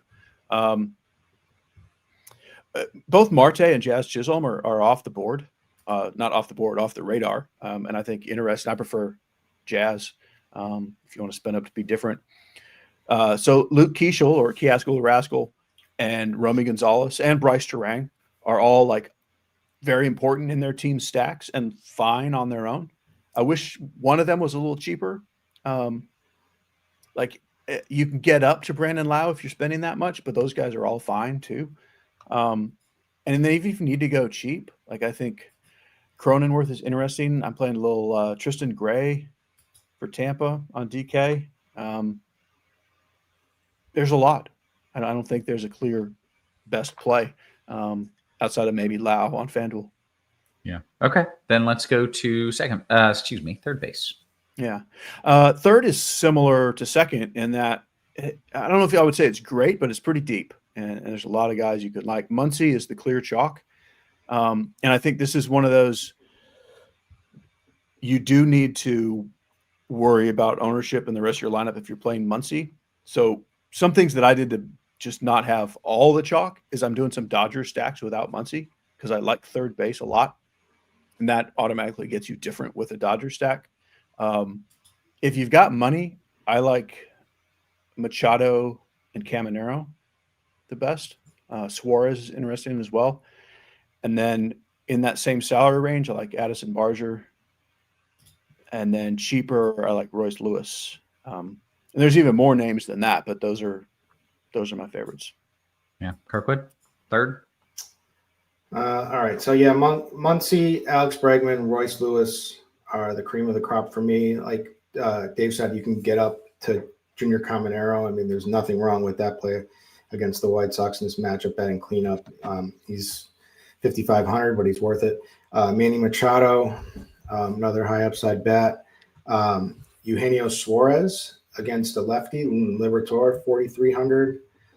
I like that. So I'm just looking for big home run upside here in this spot, and every single one of those guys that I said provides that. So I'm not really looking elsewhere, but if I needed someone cheap, I would think like Josh Young, or maybe get up to 4K for Addison Barger, who probably won't get played much at all except in Toronto stacks. Yeah, that's it. All right, shortstop. All right. Trevor Story is my favorite. I am the Red Sox homer here, and he's just been awesome. He started out so poorly this season that it's shocking to me that his numbers are up to being really good now on the whole season. He's always made a career out of smashing left-handed pitching. It's in a ballpark. He's in a groove, so ride with him. So he's my guy. Like I said, Mookie homered off Paul Skeens, a little while ago. So he is back, and I like playing just Story over Mookie everywhere, even in Dodger stacks. But I could play some Mookie just because Marquez is so bad and the Rockies are so bad. This is a good spot, better spot than any other. So like that. Zach Neto against Zebi, who has shown some power issues against him. I know Dave's going to love some Colson Montgomery. 4,500. The guy just smashes home runs every day. You can always get to Ellie De La Cruz. So we're really deep here in this spot. So make sure it's someone good. Okay. Cheese, I guess I'm concerned that Mookie is the highest owned guy at a position where we need someone good, because he may or may not be good anymore. Yeah, I have one Mookie Betts in a full Dodger stack, and that's it. And I don't even feel good about that one. He's really fine for a Dodger stack because he'll do something. Like he should score a run or two and get an RBI or two tonight, so that's fine. But that as a one-off, definitely Story and Colson Montgomery over him for sure. I'm playing because shortstop is not really better than second and third, which is very unusual. So I'm actually playing a lot of Brooks Lee here because it's a reasonable place to save compared to some of these other positions. And I also mentioned Tristan Gray at second. He's shortstop as well. So if I can't pretty comfortably get up to at least 4,500 where Montgomery is, I'm fine just going down to Lee. Yeah. Okay. We'll go to the outfield. You got Shohei. He's hitting at least one bomb. One bomb might not be enough, but he's doing it. Yeah, that's the thing. At this price, one bomb, it's fine, but you don't need that if that's what he does. Whereas he could hit 3 and steal a couple bases, and then you do need it. Because of Shohei being there, I think Judge is the fantastic pivot. And Buxton, if Buxton had been projected in the lineup all day, he'd be a little more popular. So I think both him and Judge are kind of off the radar. And even Brent Rooker now, same thing as with Langoliers. Like he would have been chalky, now he's not. I think he's a good play. I would rank those guys: Ohtani, Judge, Buxton, if you're just spending up, but they're all great. So mid-tier wise, Rooker is still my favorite, followed by very sneaky off the board Tigers. I like Riley Green and Kerry Carpenter. And then on DK, Ian Happ and Matt Wallner are way too cheap. And then Michael Conforto. Again, Conforto will be kind of popular, but no, I'm not worried about it at that salary. Little bit of Dalton Varsho and Jordan Alvarez. And I think that's enough to mention. Kirkwood, we got Matty Walnuts there with the full rainbow tag. You in on that? Yep, I tagged him. Oh, okay. Along with everyone else. I mean, the guy either hits a homer or strikes out. Yeah. And it's Kyle Hendricks, who doesn't get many strikeouts. So this is a good price, 3,800. There's a lot of upside there. What's crazy to me, yesterday for the first time, I was on salary savers for the column, and I listed Mike Trout as a salary saver, and I was just That's a weird feeling. What a time to be alive. Yeah. Boy, if Mike Trout got to hit against Spencer Strider, something would have to happen. I mean, probably a walk, but something would have to Someone happen. would be back. Well, that's like Pete Crow Armstrong. He gets that. He's been so bad as of late. That'll be interesting to see who gives. Anyways, I like everyone that Dave said. I like my Red Sox guys. I like Cedon. I like the Dodgers. Teoscar's been so bad, but I'm fine playing any of these guys just because of how bad that Marquez and the Rockies bullpen has been. So it's such a good spot that I do it. If the cheap guy tonight is probably Jock Peterson, 2,500 as usual. That's Patrick's a pretty good pitcher, but he has been hitting better, and he's still 2,500 batting third. Trevor Larnach is another Twins bat. Brent Rooker gets the lefty matchup now.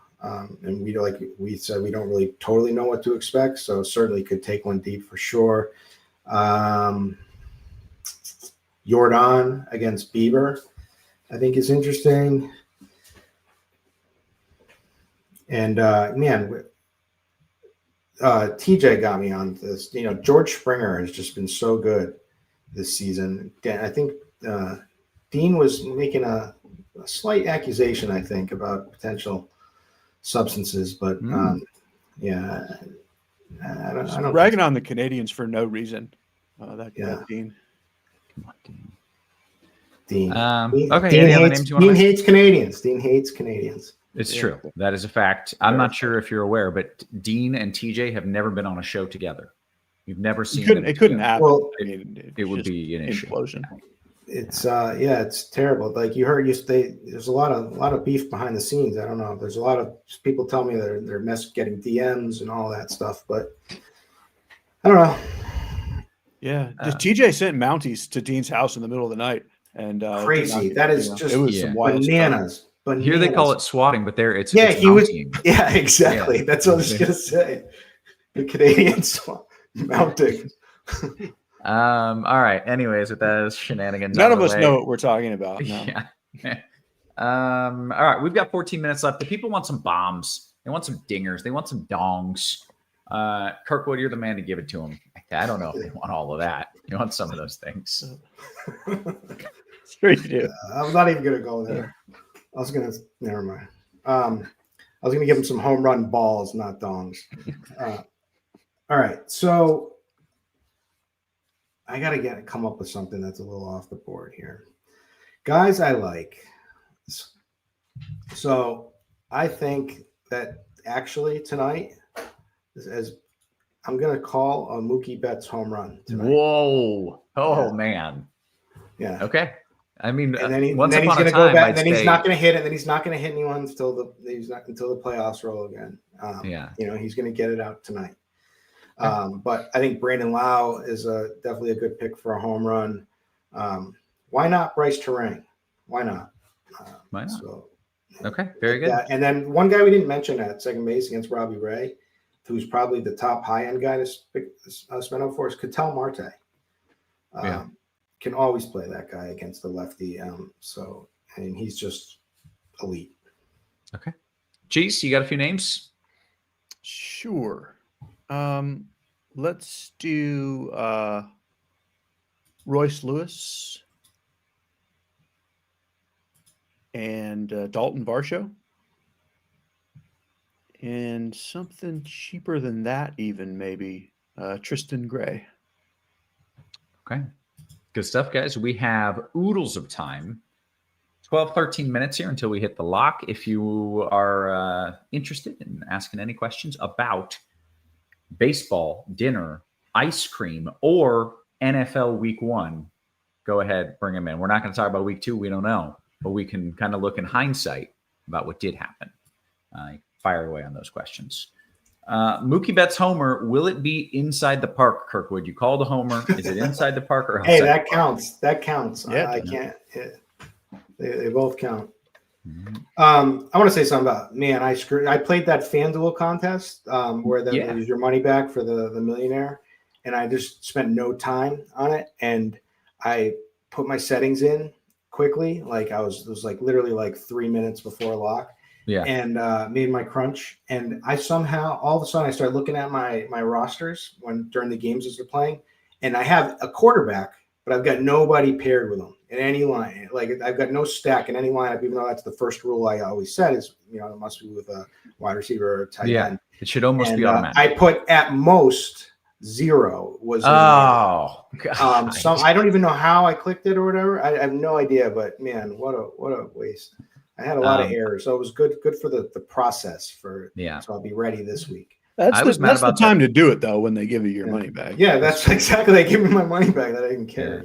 I was mad because I think how many times are you allowed to enter that thing? Like all the time. I only entered it 10 times, which is real dumb. I should have obviously max entered that, and I ended up doubling up. I only had time to put in one lineup, so I had 10 dupes, and I doubled up. So I was like, that's actually the highest EV thing you can do if you know your lineup is going to win the tournament. Yeah, well, I definitely did not. I just did not have time to, try to get. Because there's nothing better than hitting like just top 10ing every, Yeah. You have first place out of 844,000 people. You do it 10 times. Highest EV you can get.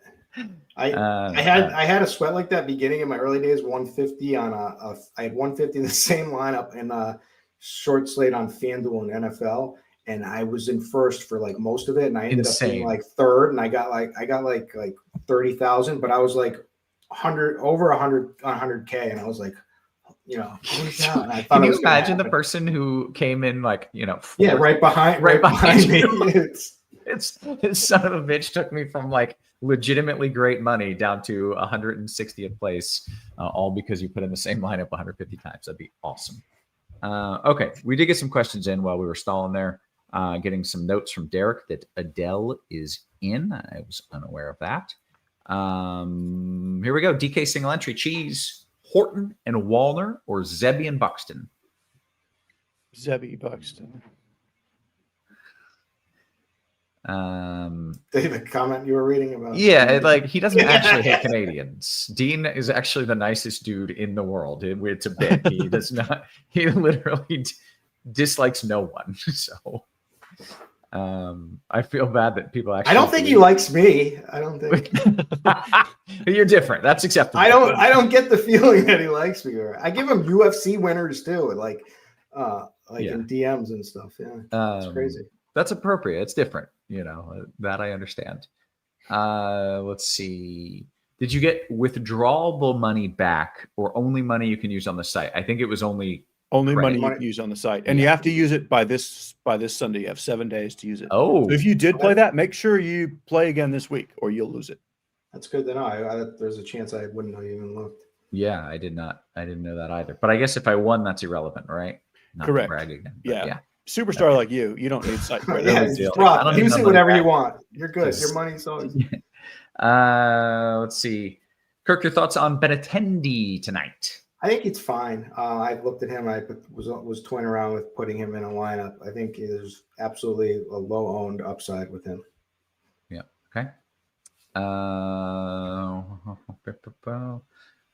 Eric says, I'm just going to play Aaron Rodgers every week.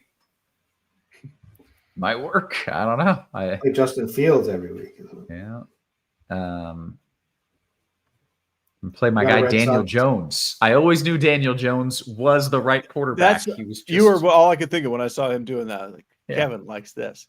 Was he your quarterback? No, I don't know why. I played him every single week when he was on the Giants. Just to utter failure every time. He was Noto's key personnel play in his article, which is behind the paywall now. So maybe a lot of people didn't see it, but definitely touted him on our podcast. So good. Noto has loved this. He couldn't pass up in the spot. He's been playing Daniel Jones every chance he gets. Yeah. I mean, it makes the guy actually can run for touchdowns. So he always should be in a good spot. But then he just sucked so bad that he didn't. Okay, we got 6. Good offensive line now. Yes, good. We got 6-ish minutes again. If you have questions, football, baseball, dinner, or ice cream, those are the 4 topics allowed. Dinner. Bring them on. I will end early, but I might get in trouble because it's already a short show. I think Chinese tonight. If anyone has some suggestions. What did I get? Oh, I need to talk to you about Chinese. I've been talking up the Szechuan pepper, but I had never actually had it. I had Szechuan pepper for the first time a few nights ago, and it numbs your whole mouth. Have you had this? Is it that little red one? No, it's not. It's not even spicy. It's just this pepper that completely numbs your mouth. It's like you got Novocaine after you eat it. It's crazy. Wow. So see if they have anything with Szechuan pepper because I really enjoyed it. It was and weird. Maybe I'll broadcast with it, like the numbness. Maybe like it was tell my wife, hit me, slap me. Yeah. Hey, you're drooling. Thanks, Steve. Ref Schneider or Wallner? I thought we answered this, but maybe I didn't. Cheese, Ref Schneider or Wallner? Is that a dare, Steve? Preferably don't do that on the stream. Nobody wants to see that. Cheese, Ref Schneider or Wallner? I'm sorry. Wallner. Thank you. Thoughts on a giant stack, Kirkwood? I mean, they're hot right now.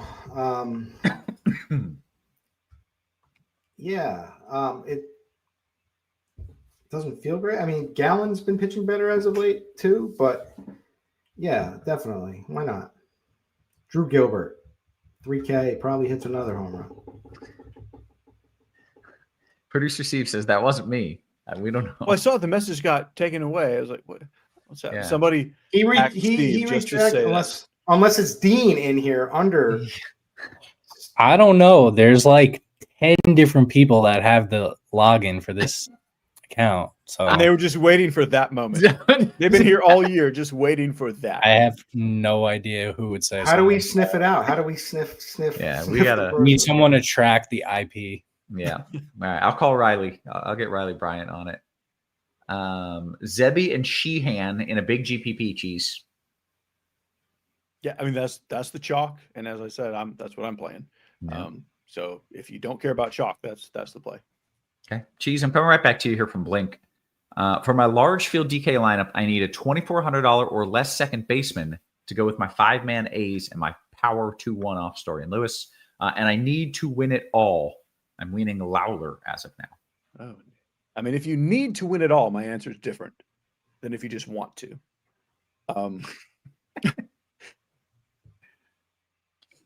2,400 was the number. 2,400 or less. Yeah, there's almost nobody. Lawler is almost the only answer. Okay. So yeah, that's the play. Even if you need to win it all. Yeah, that's really the only answer. Okay, very good. Kirkwood, any love for Horton DK GPP from Luke? He just pitch count is the problem here. I do like him. I think the matchup is pretty good too. He's got to be efficient. What are we laughing at? Do you really think Producer Steve? I can't tell if Producer Steve is messing with us, saying like I didn't type. I would do. That's my move. Like to totally like act like I didn't do it. And yeah, it would be such a ridiculous denial. Like I had you guys. No one even guessed me for the siren noise. Are you saying that it was you? No, it's see. I don't have access. I don't have access. I don't have access to that. I was talking to Kirk because he said that's something he would do. Okay. Yeah, if I could give me the access, I'll spice and chat up a lot. I'll have to go over the account and see who's logged in. It feels like maybe TJ. Could have been TJ. It doesn't seem like something TJ would say. Yeah, he would have been asking for likes too, and he couldn't hold Spidey bombs back if he was watching. So yeah, he's like it can't be TJ or Dean because it's not something that they would say. You know, they just would never ever type that. What is that knocking noise that's been going all show? It actually is like 100% should be Chop if you had to like. That's what I would say, but there's no way Chop has access. He might though. He might. There's no way he's still bothering to watch this show. That's the most logical thing. Yeah, I think it had to be Producer Steve, but the lie is so egregious that I'm impressed with it. Jake says it was me.